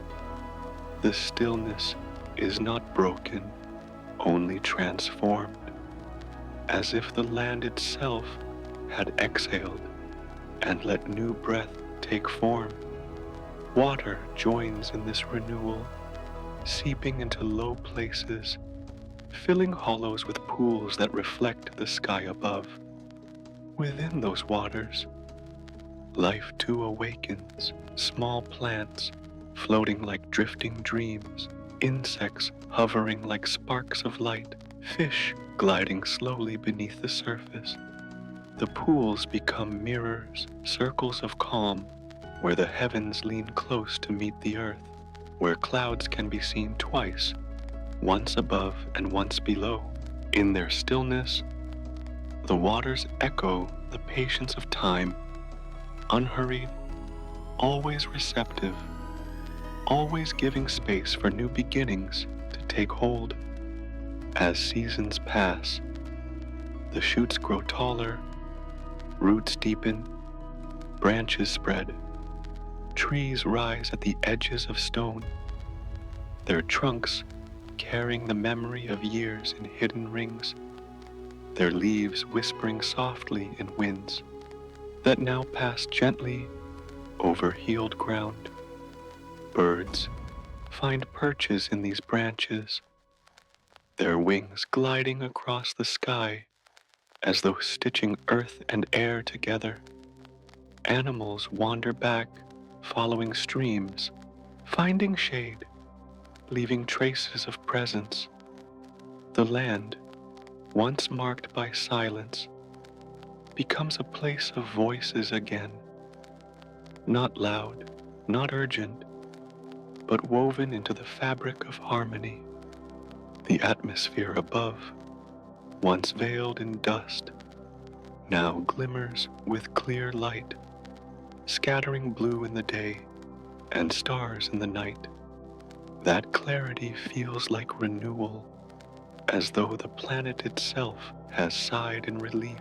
Beneath that clarity, the forests thicken, grasses spread, and oceans continue their timeless song. Waves rise and fall, tides breathe in and out, each one a reminder that life is not a single moment but a rhythm.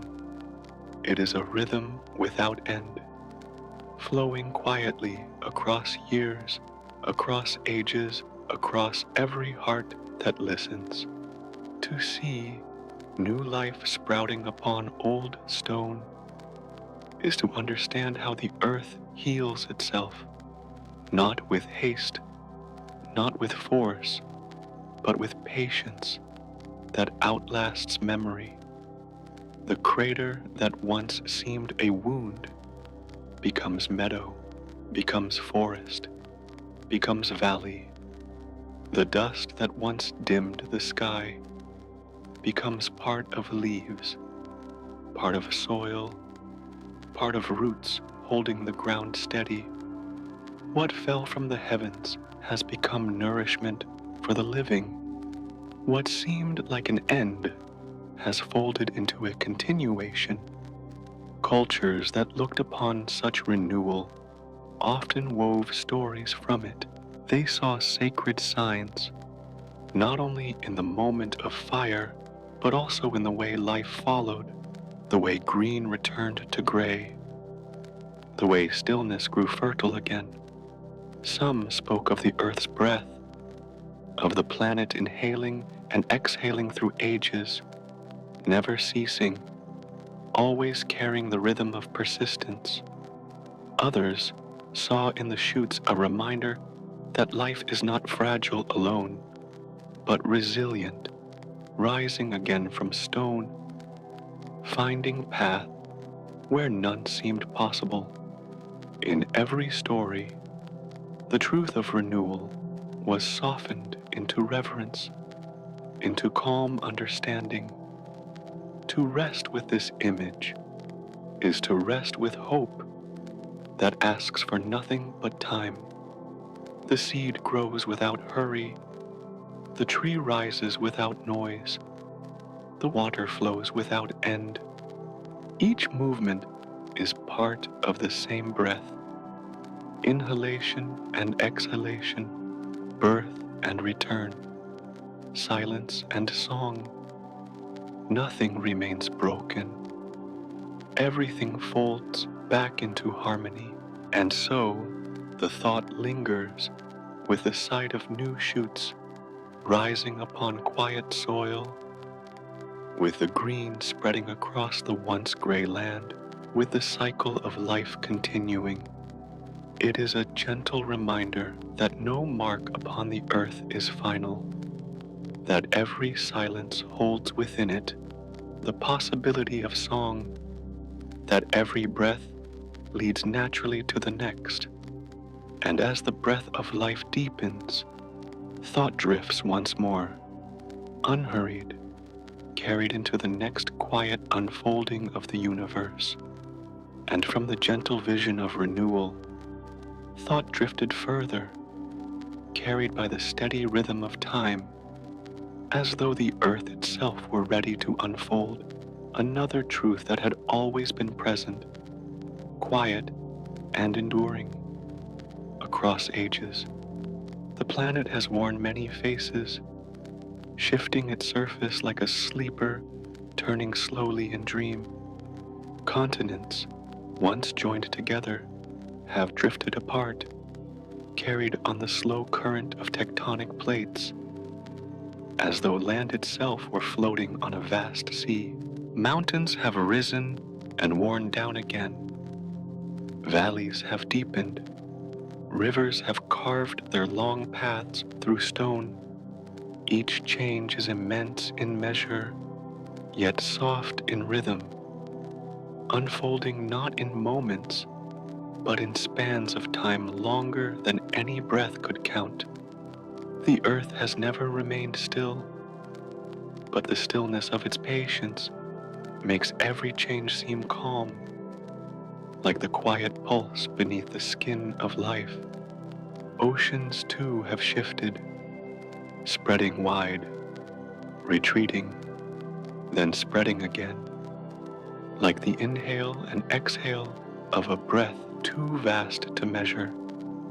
Shores that once knew forests now hold deserts, deserts that once held silence now cradle seas. The water moves with gravity, with wind, with the pull of the moon, its tides rising and falling in cycles that echo the heartbeat of the planet itself. Even in the deepest changes, the rhythm is steady, patient, never hurried. To listen to the ocean is to hear the slow voice of Earth's persistence, reminding that nothing is fixed, and yet nothing is ever truly lost.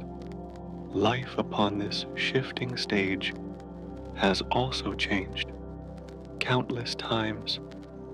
Great forests of ancient ferns once covered the land, giving way to reptiles of immense size, whose footsteps thundered across plains now long forgotten. Later, mammals stirred, small at first, quiet in presence, before becoming larger, more varied, spreading across the green surface like seeds upon the wind. Each age carries its own breath, its own melody, and when one fades, another begins. The change is not sudden, but gradual, like the way dusk deepens into night, one shade blending into another until the sky has transformed completely.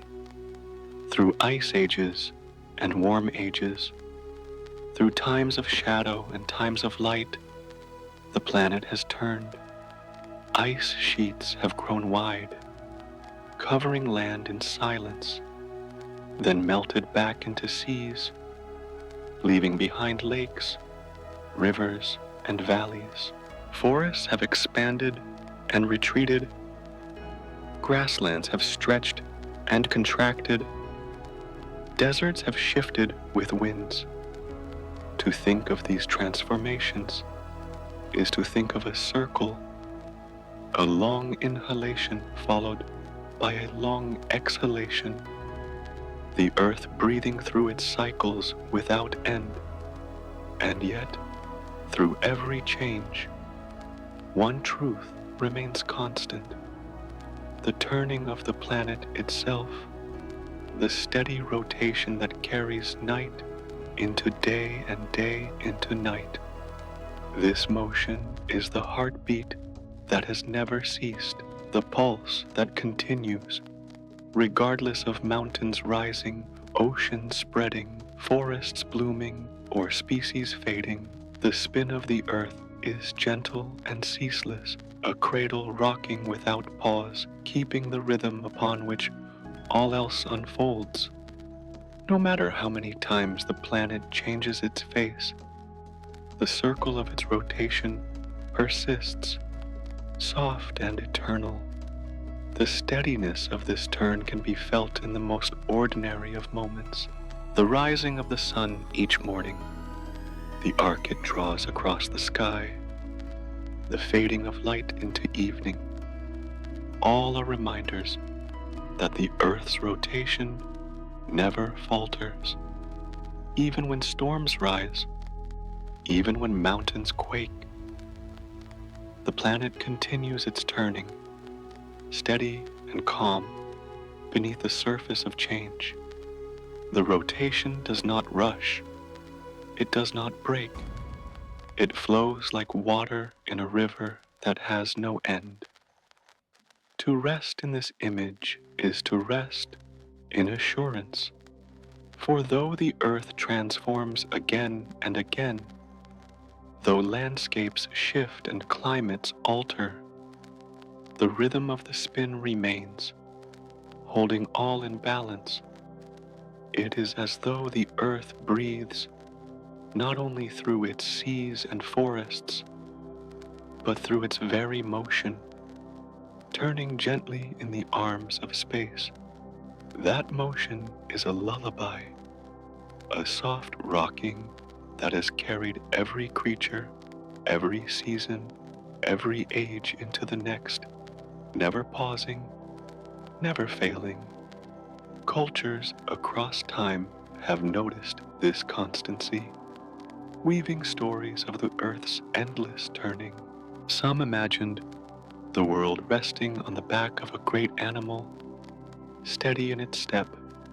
Others pictured the sky as a wheel, circling endlessly, carrying stars in its slow dance. Though the images differ, the truth beneath them is the same, that in all change there is continuity, in all motion there is rest. The Earth's spin is both a circle and a breath, a rhythm that belongs not to one age alone, but to all ages. And so the thought lingers. The planet may change countless times, its face shifting as seasons of eternity pass, yet its turning never ceases. The circle continues, the day returns, the night deepens, and in that repetition lies peace. To imagine this is to imagine lying within a cradle that rocks forever, steady and soft, carrying life through every transformation with the same patient rhythm. And as the thought rests upon this truth, it drifts onward once more, carried by the same endless rotation into the next unfolding breath of the universe. And from the steady rhythm of Earth's turning, thought drifted further, soft as a tide moving outward, ready to unfold another vision, woven into both sky and story. Through ages, people have looked upward and wondered about the stones that fall from the night, those fragments of asteroids and comets that enter the atmosphere, glowing briefly before vanishing. They were not always seen as mere stone. They were often imagined as messengers, as gifts, as vessels carrying something more than dust. In quiet traditions, it was whispered that such stones held seeds, that within their silent weight, they bore the beginnings of life itself. The thought was gentle, not of sudden creation, but of a slow scattering, like pollen carried across a field by a breeze too soft to see. In these imaginings, the heavens were not distant, not separate, but connected, close enough to touch the soil with gifts of possibility. A falling meteor was not only fire in the sky, but a sowing of invisible seeds, perhaps wading through ages before finding the right ground to awaken. To believe this was to feel that life on Earth was not alone, but part of a larger breath, a larger cycle flowing through the universe. The idea itself was like a lullaby, reminding that existence may be shared across endless distances, carried quietly from star to world, like whispers passing from one dreamer to another. Some spoke of the sky's stones as containers of hidden waters, droplets folded into their mineral shells, waiting to be released when the stone touched Earth. Others imagined simple organic forms within them, delicate molecules of carbon and hydrogen, the small beginnings of something greater. Though the words were not scientific, the sense was the same, that the universe scattered seeds of life as the wind scatters blossoms, not demanding that all grow, but allowing some to find their place in the soil of planets. Each fall became a gesture of possibility, patient and unhurried, belonging to no single age, but to the slow unfolding of time. Legends arose in many lands, painting the falling stones with images of creation. In some places, they were thought to be sparks of divine fire, carrying warmth and fertility into the earth below.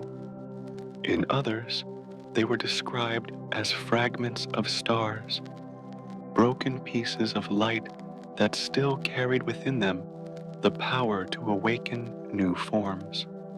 Across deserts, forests, and seas, the stories shared a common breath, that the heavens were not empty, but filled with presence, offering reminders that life might be sown from beyond. The quietness of these tales is what makes them enduring. They do not speak of sudden thunder, but of patient waiting, of seeds lying hidden in darkness until the time is right. A meteor falling through the night sky becomes an image of this patience, a brief glow that suggests something larger is always moving silently beyond human sight. The earth receives these visitors gently, most of them dissolving into the air, some reaching the ground, each carrying its quiet mystery. To think of them is to think of the hush between breaths, where unseen changes are already gathering. Even in modern times, when science gives names and measures, the softness of the old stories remains. It is true that meteorites sometimes contain traces of organic molecules, patterns that echo the chemistry of life. Yet even this truth feels like poetry, as though the universe itself had always been scattering tiny hints long before names or numbers were given. The old belief and the newer knowledge meet in silence, both resting on the same image, that the sky is generous, that stones falling from darkness may carry not endings, but beginnings. To rest within this thought is to feel the comfort of belonging. Life on Earth is not a separate flame burning alone in the vast night, but part of a larger fire spread softly across stars, planets, and stones. Each meteor, no matter how small, becomes a reminder of this kinship, a thread linking the breath of the universe with the breath of Earth. Their journeys are long, their arrivals are quiet, but their presence deepens the sense that everything drifts together. Everything shares the same unseen rhythm, and so the image lingers, stones from the sky, carrying seeds not yet seen, settling upon the earth as though the universe itself were planting gardens. The thought is tender, the kind that eases the mind into rest, reminding that existence is not confined to one place, but flows outward endlessly, scattering, waiting, returning. It is an image of patience, of continuity, of silence filled with possibility, and from that soft image, thought drifts onward, as though the breath of the universe were preparing to carry yet another vision, another unfolding to the calm of night. And from the thought of seeds, scattered by falling stones, another image unfolded, soft as a breath turning to the next, ready to linger in the hush of ancient skies. When people of old lifted their eyes to the night, they saw brief streaks of light breaking across the darkness, and they did not call them meteors. To them, these sudden glimmers were signs, messages, voices from beyond. A shooting star was not only a fragment of stone burning into air, but a line of communication, a wordless letter written upon the sky. It appeared for a moment, vanished without trace, and yet in that instant, it seemed as if the heavens had spoken. To live under such a vision was to feel that the world above was never silent, but always watching, always whispering. The belief stretched across lands and cultures, woven into myth and memory like threads across a great tapestry. In Greece, the streaks were imagined as wandering souls, spirits crossing the wide darkness to send blessings or warnings. In Rome, they were taken as omens, brief signs of favor or disfavor from gods who watched unseen. Far to the east, stories told of spirits descending to touch the earth, their fiery trails seen as proof that the barrier between the sky and the ground was thin, open for a breath. Each place had its own words, its own meanings, yet all shared the same feeling. That light falling through night carried intention. The quiet of these interpretations lies in their softness. They did not always stir fear, but often reverence, as if the sky had chosen to bow close to those who walked beneath it. A meteor could be the promise of harvest, the arrival of a soul to join the ancestors, or the reply to a prayer whispered long before. Even when seen as warnings, the warnings themselves carried more of awe than terror, like distant thunder rolling across a valley, reminding without striking to gaze upward and see the streak of fire was to be drawn out of ordinary life, to be folded into a larger story, written not in words but in light. The stories grew because the sight itself was fleeting. A meter burns only for an instant, and in that instant, the mind fills the silence with meaning. Wishes were whispered into its path, not because of certainty, but because of hope, because the brevity of the light seemed to open a window where desire might be carried upward. The streak was a door, opening and closing before the breath could change, leaving the heart believing that its voice had been heard. Across generations, that instinct lingered, the instinct to tie a dream into a brief flame in the night. Science would later say that these lights were small stones, grains of dust burning away as they met the atmosphere. Yet even in that explanation, the old sense remains, for the truth does not erase the wonder. A grain of sand, traveling for ages, falling into light for only a second, is no less miraculous.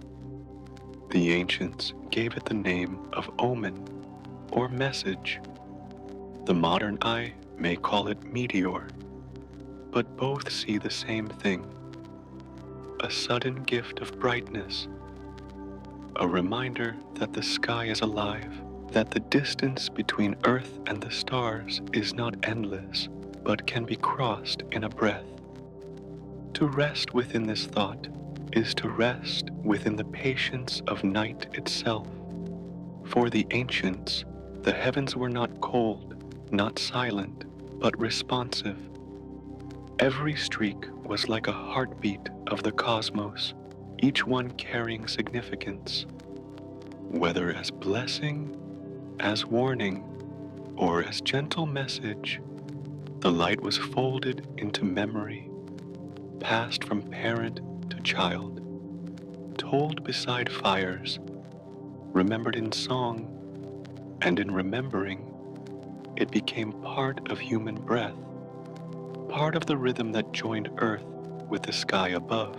Even now, when one lies beneath the stars and sees a shooting light, the impulse to make a wish remains. It is not commanded by reason, but carried by something older, something that moves with the same slow rhythm as tides and seasons. To wish is to listen, to let the heart rise with the light, to feel for a moment that the sky has leaned close again. The streak fades, the silence returns, yet the memory remains like an ember glowing within the dark. And so the ancient vision lingers still, soft as a shadow stretching across water. Meteors are no longer feared as divine wrath, nor are they always revered as sacred signs. Yet the feeling remains that they matter, that they carry something beyond their flame. They are both science and symbol, both dust and dream. Their paths through the night remind that humans have always sought connection with the vastness above, always woven meaning into the briefest of lights. And as that thought rests gently in the mind, the breath grows slower, the hush deepens, and the image softens into calm. The ancient signs become quiet companions, drifting like dreams across centuries, folding both fear and hope into silence. The night remains, the stars remain, and meteors still pass, carrying with them not only fragments of stone, but the unbroken thread of wonder. And from that thread, the thought drifts onward, as though following the light into deeper quiet, preparing for the next image, waiting in the rhythm of the sky. And from the memory of ancient wishes, whispered to falling sparks, the thought drifted further, as though night itself were opening the pages of stories kept by generations. Stories where the heavens spoke in streaks of light. In the old lands of Egypt, the sky was not distant, but divine, and every star was thought to be part of a vast order, guided by gods. When a streak of fire cut across the darkness, it was seen as more than stone and flame. Some believed it was a message from Ra, the sun god, whose breath brought creation and whose silence carried it into night. a meter across the desert sky, was a reminder of cycles, of life rising and setting, like the sun sinking below the horizon only to return again. The trail of light was not sudden chaos, but a line of order, a flicker that reminded the watchers that the world above and the world below were always connected, always breathing together. In Greece, the night sky was filled with deities and spirits, and the path of light across the heavens was often seen as divine intention. Aristotle once wrote that such falling stars were caused by dry exhalations of the earth igniting in the upper air. Yet alongside such explanation, people believed that souls wandered across the firmament, sending signs to those who waited on the ground. To watch a meteor was to feel the presence of gods like Zeus, who held thunder and sky, or perhaps of lesser spirits, whispering their way across the dark. Wishes tied themselves to these flames, not only because they were brief, but because they seemed like openings, like doors that the heavens left ajar for a heartbeat, allowing thoughts to travel upward and vanish into divine listening. Far to the east, in the quiet traditions of China, shooting stars were given another form of meaning. Some records spoke of them as dragons of light, winding across the night with tails of fire, carrying messages from the heavens to the emperors who ruled below. Others saw them as lamps lit by ancestors, reminding the living that the bond between generations was not broken by death, but continued as light across the sky. Each streak was taken seriously, recorded in annals, seen as omen or sign of change, not with panic, but with reverence, as though the sky itself was engaged in dialogue with the earth. The falling light was a mark of continuity, showing that time moved not only in seasons on the ground, but also in sparks across the heavens. The three traditions, though separated by deserts, seas, and mountains, share a gentleness in their vision. Whether it was Ra's breath glowing across the sky, or Greek souls wandering in silence, or Chinese dragons carrying messages, each image softened the mystery of meteors into something intimate, something that touched human life without violence. The light became part of ritual, part of story, part of memory. To watch a streak was not to see emptiness, but to feel presence, as though the cosmos itself leaned closer for a brief moment. These stories remind that people, long before science named these sparks as fragments of stone and dust, already carried within them the sense that the universe was not silent. The myths may differ in detail, but all spoke the same language of connection. The falling star was a thread, weaving sky and earth together, weaving human breath with cosmic silence. Even now, when science speaks of orbits and friction, the old names and meanings remain, not erased, but folded gently alongside explanation. The streak is still called a star, though it is not a star. The wish is still made, though no law demands it.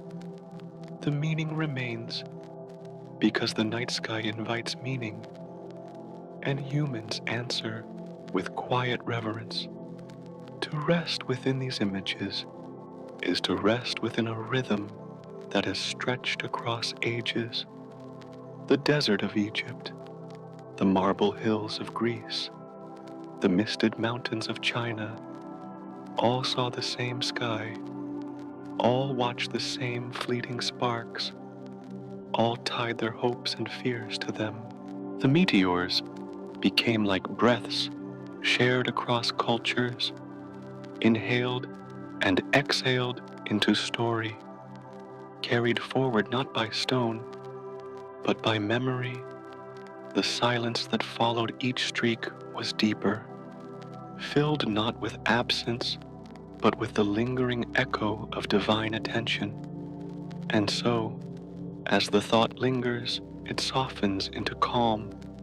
The myths remain, not as loud voices, but as whispers, folded into the night air, like scents of incense drifting across temple, like the hush of waves upon old shores, like the murmur of wind through ancient pines. They belong to the same darkness that still cradles earth, the same stars that still watch silently, the same meteors that still pass with gentle fire.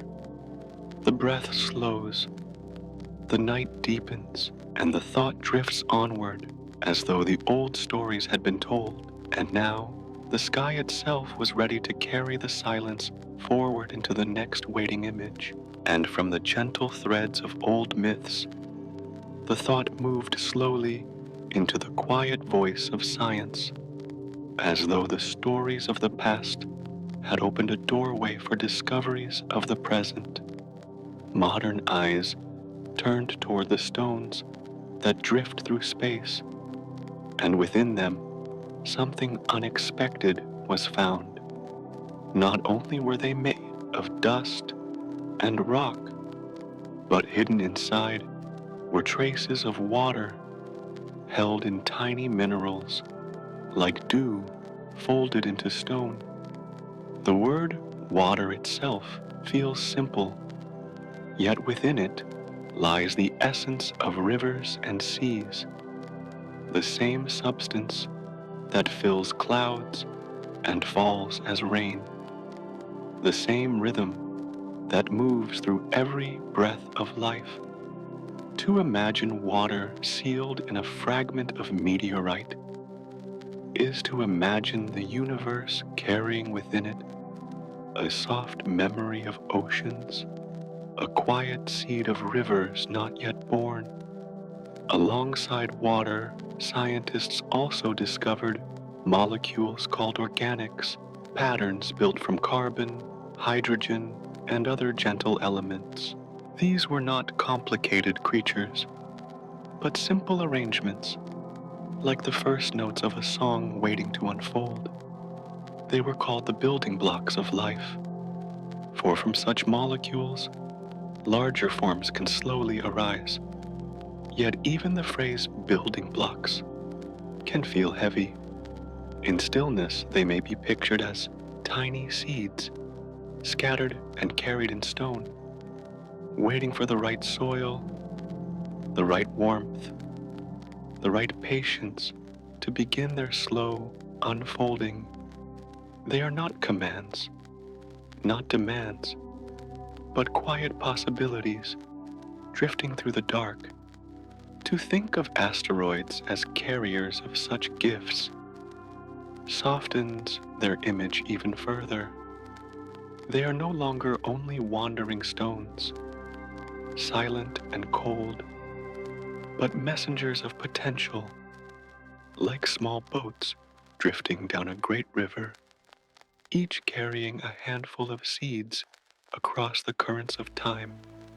When these fragments meet Earth, the seeds fall gently into oceans or soil, mingling with what is already here. No explosion is needed, no sudden burst, only the slow weaving of chance and time, like pollen carried on wind, settling in quiet corners where life might one day bloom. The idea that life's beginnings may have been nourished by such stones is called panspermia, a word that means seeds everywhere. It does not press as certainty, but flows as possibility, suggesting that perhaps life is not bound to one place alone, but belongs to the wide river of the cosmos.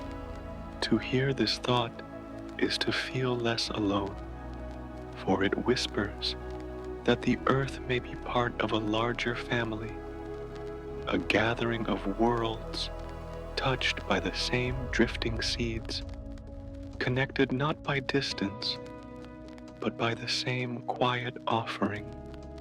The stars themselves seem gentler in this light, as though they too shared in the same slow breathing of life's beginnings.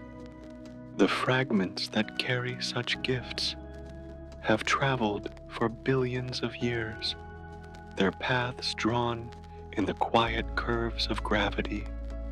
They do not hurry, they wander, and within their wandering, they carry the same patience that the earth itself holds, the same rhythm that turns day into night, season into season. To imagine their journey is to imagine a cradle rocking slowly in the dark, the seeds within kept safe, not by force, but by silence, until the moment comes to release them into warmth. Even stone, silent and heavy, becomes tender when thought of as a vessel for water, for organics, for the beginnings of life. In this way, science does not erase the poetry of meteors, but deepens it. What once were signs from gods are now seen as signs from time itself, from the wide unfolding of the universe.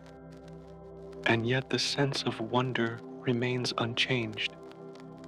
A streak across the ski is not only fire, but perhaps the memory of oceans, perhaps the quiet scattering of seeds, perhaps a reminder that the building blocks of life drift across space as naturally as leaves drift across water.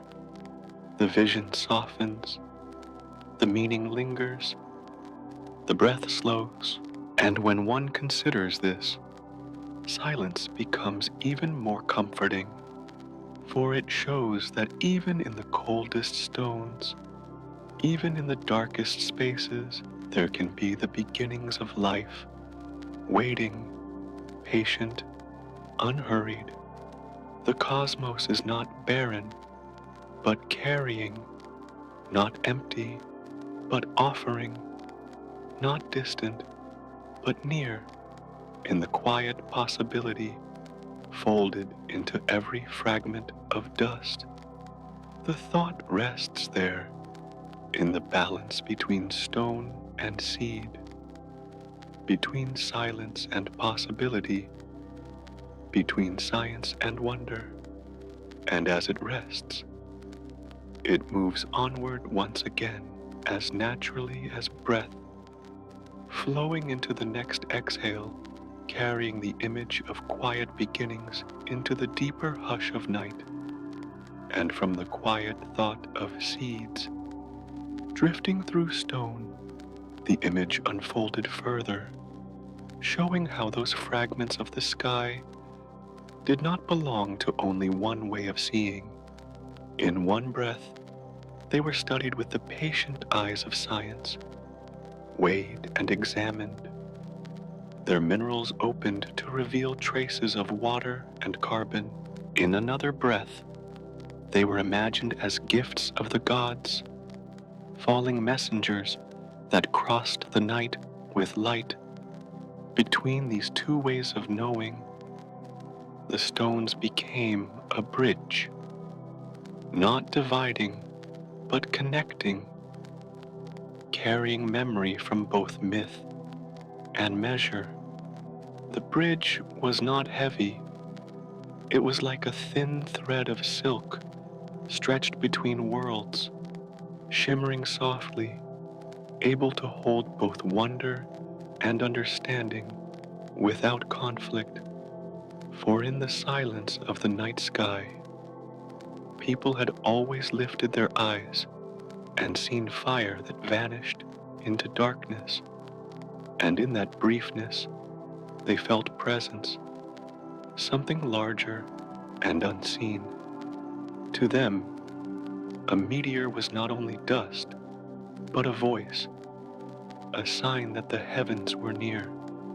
At the same time, to modern thought, the meteor was dust indeed, dust born of ancient rock, its flame nothing but friction against air, its disappearance nothing but dissolution. Yet even so, the two visions leaned toward one another, each softening the other, each keeping the image alive. The stone did not belong only to myth, nor only to science, but to the space between, where stillness could hold both. In myth, a meteor was often a message, a thread stretched between sky and earth. In science, a meteor was a fragment, a body moving through orbit, warmed until it glowed. The difference was not contradiction, but echo, as if two voices were speaking the same thought in different tones. One said soul, another said stone, yet both carried the sense of something wandering, something fleeting, something that touched the earth for a moment and was gone. To hear them together was to feel the night grow fuller, not emptier, for both gave weight to the silence. It can be imagined like standing at the edge of a lake at dusk. The water reflects the sky, holding stars in its surface, and yet beneath the surface, there are roots in soil and stone. Both reflections are true. The stars above, the matter below. In the same way, meteors reflect two truths. Science sees their elements, myth sees their meaning. Together, they make the image whole, each reflection softening the other, each side adding its calm to the larger picture.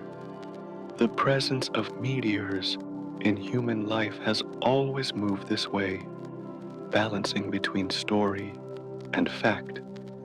Ancient temples built rituals around their appearance, while modern observatories chart their orbits with telescopes and instruments. Both gazes are turned upward, both are patient, both wait for the streak of light to pass across the sky. The scientist and the poet, the stargazer and the priest, all pause at the same moment, eyes lifted, hearts quieted.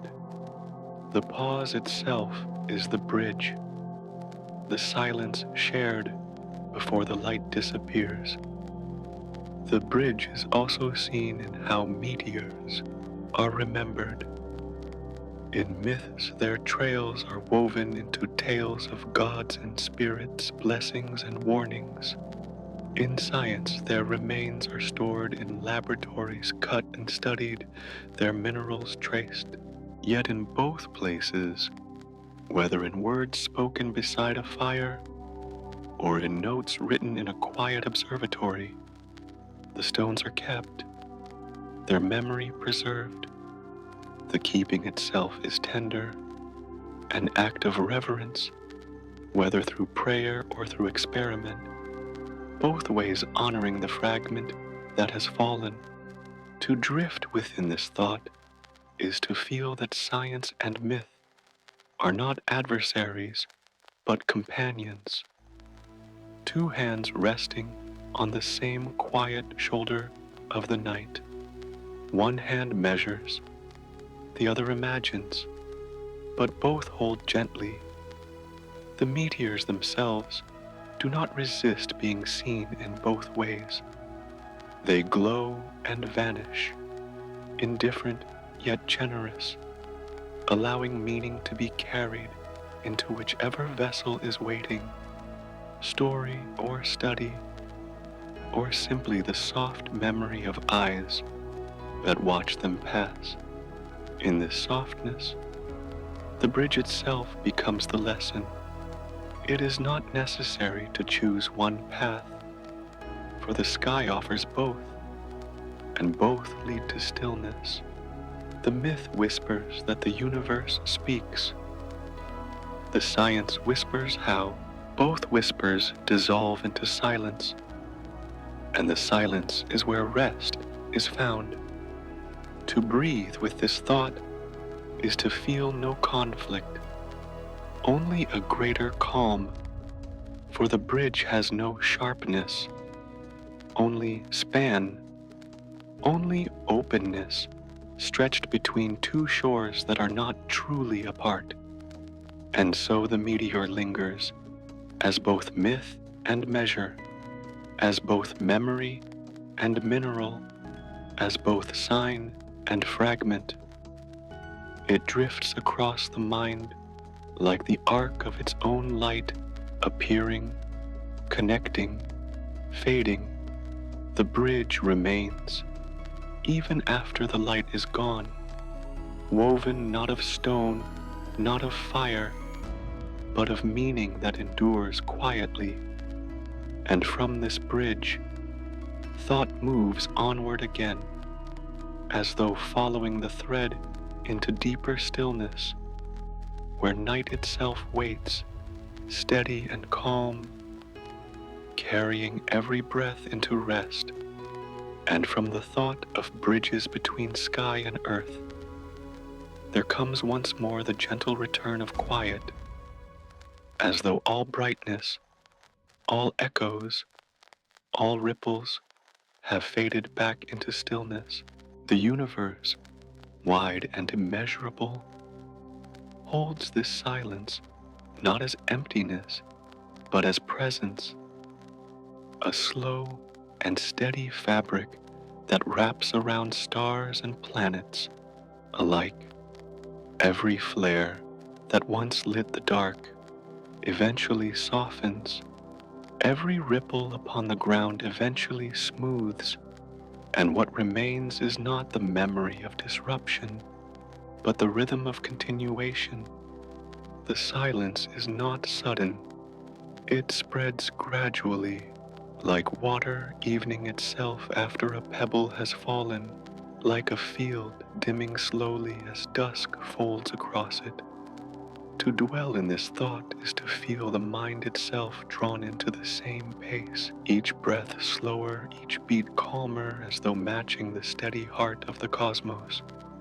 The stars above remain, yet they do not shout.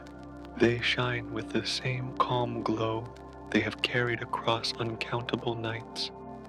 Their light arrives after journeys of ages, yet it arrives without urgency, softening the dark instead of piercing it. Around them, space stretches like a river without banks, flowing endlessly, patient, unhurried. The planets turn in their orbits, circles within circles, never colliding, never rushing, only repeating their paths with the grace of dancers, moving through a pattern learned long ago. In their motion, silence deepens, for sound does not travel here, only light and shadow, only distance and return. Upon earth, the same rhythm is reflected. Winds settle after storms, seas grow still after waves, forests return to their hush after the stir of creatures moving within them. The quiet that follows is not absence, but fullness, the way a lullaby lingers even after the voice has faded. The world breathes in, then breathes out, its atmosphere rising and falling like the chest of a sleeper resting deeply. The silence around it feels like an extension of that breath, an echo carried outward into the blackness, folding the planet within its calm. Meteors that once burned across the sky dissolve into memory, their trails invisible now, their light no longer present. Yet the sky does not feel poorer, it feels enriched, as though the silence has grown more meaningful by having held the brief spark of brightness. The night does not cling to the light, it lets it pass, and in that letting go, stillness becomes more complete, just as dreams pass through the mind without need to remain. The meteors pass through the sky, leaving no weight, no burden, only the soft assurance that even fleeting moments are part of the endless flow. Cultures have long spoken of the sky as a book, with each falling star a word written and erased in the same breath. Yet after the word is gone, the page remains, quiet, waiting, eternal. Science too speaks of cycles, of matter falling and rising, of dust settling and scattering again. Between myth and measure, the truth is the same, that all things, after their moment, return to quiet. The asteroids drift on, the comets continue their wandering, the planets turn, and the galaxies wheel silently through the void. None of this breaks the stillness. All of it belongs to the stillness. To rest in such an image is to rest within a cradle of time itself. Nothing needs to be resolved. Nothing needs to be concluded, for the silence carries everything forward without haste. It is the silence that follows a song when the final note has faded, but the music is still felt in the chest. It is the silence after a candle has gone out, when the room is dim but warm with the memory of light. It is the silence of night itself, steady, soft, unbroken. And as this silence continues, the thought of flow deepens, for silence is not a stop. It is a river, always moving, always carrying. The current cannot be seen, but it can be felt, like the pulse beneath the wrist, like the slow rising of air within the lungs.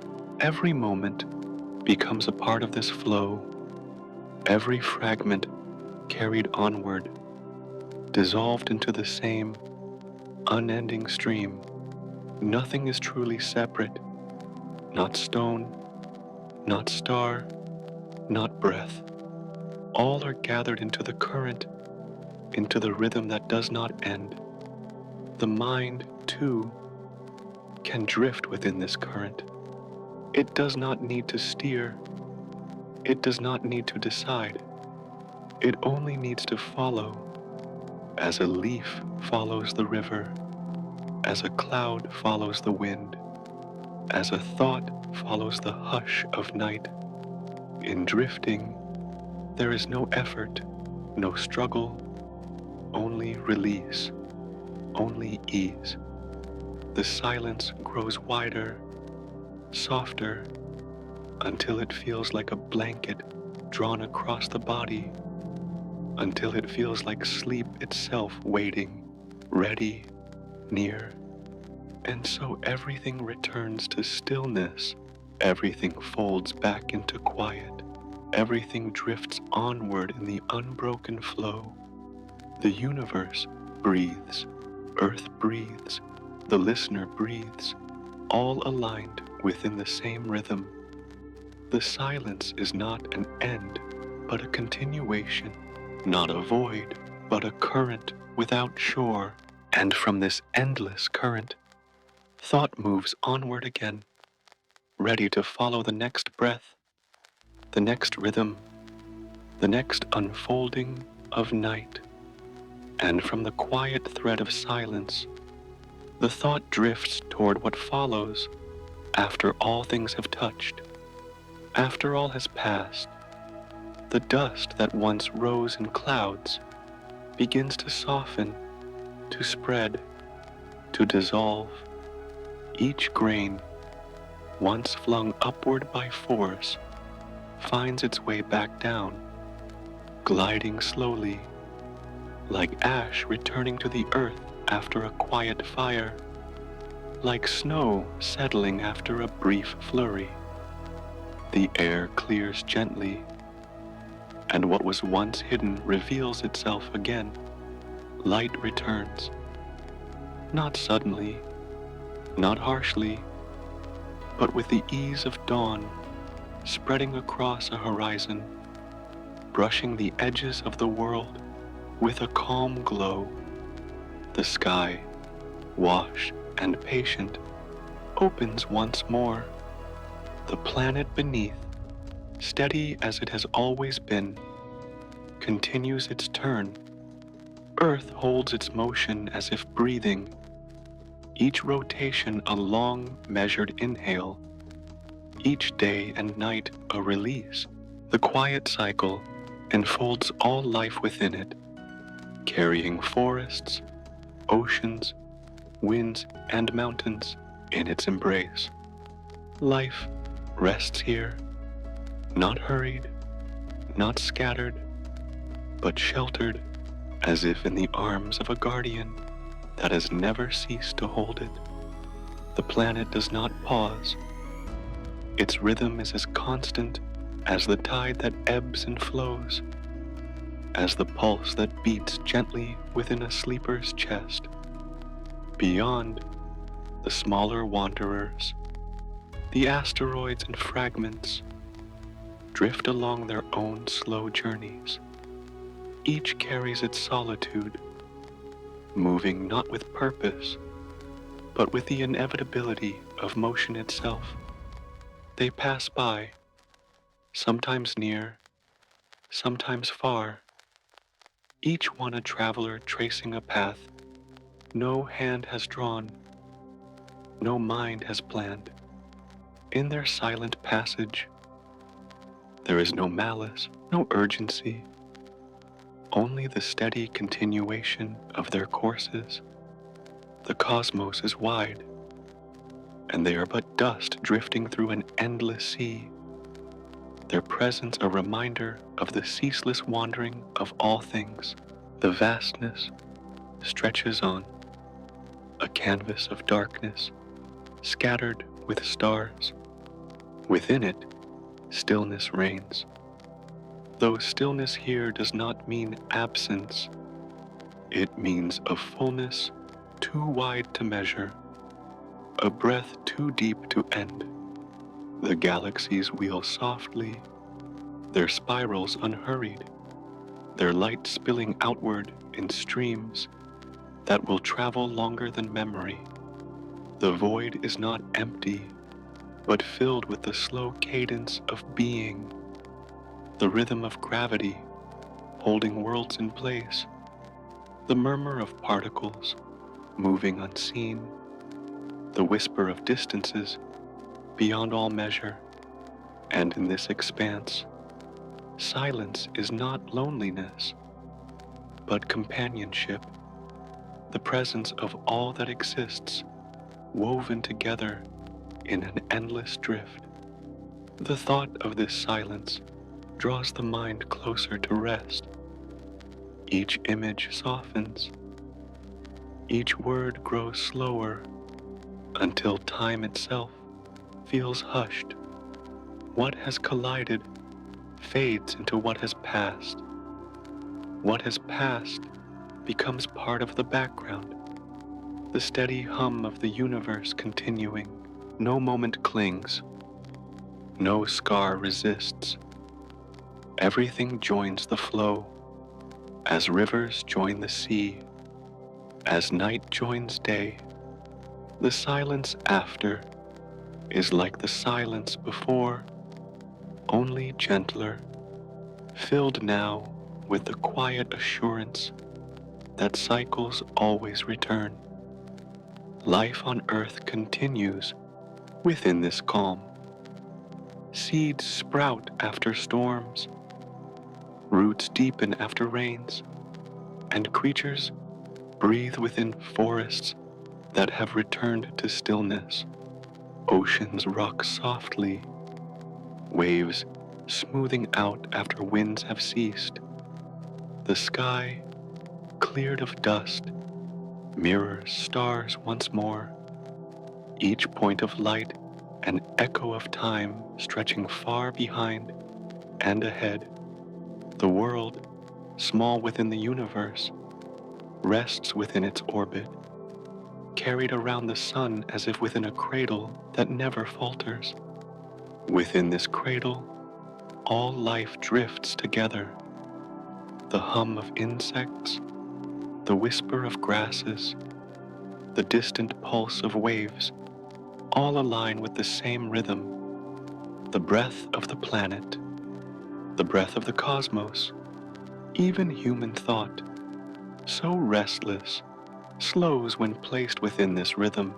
The mind lets go, as dust lets go of the wind, as rivers let go into oceans, as night lets go into morning. In release, there is rest. The asteroids continue to wander, and comets trail their luminous paths, fading as they move outward, yet each one part of the same stillness. Their stories are not written in fire alone, but in quiet return, in disappearance, in dissolving into the wide dark. They pass, and the silence receives them. They fade, and the sky continues to hold its calm. Space itself feels like a long exhale, drawn out, unbroken, a breath that has no need to end. Its rhythm seeps into thought, steadying, softening.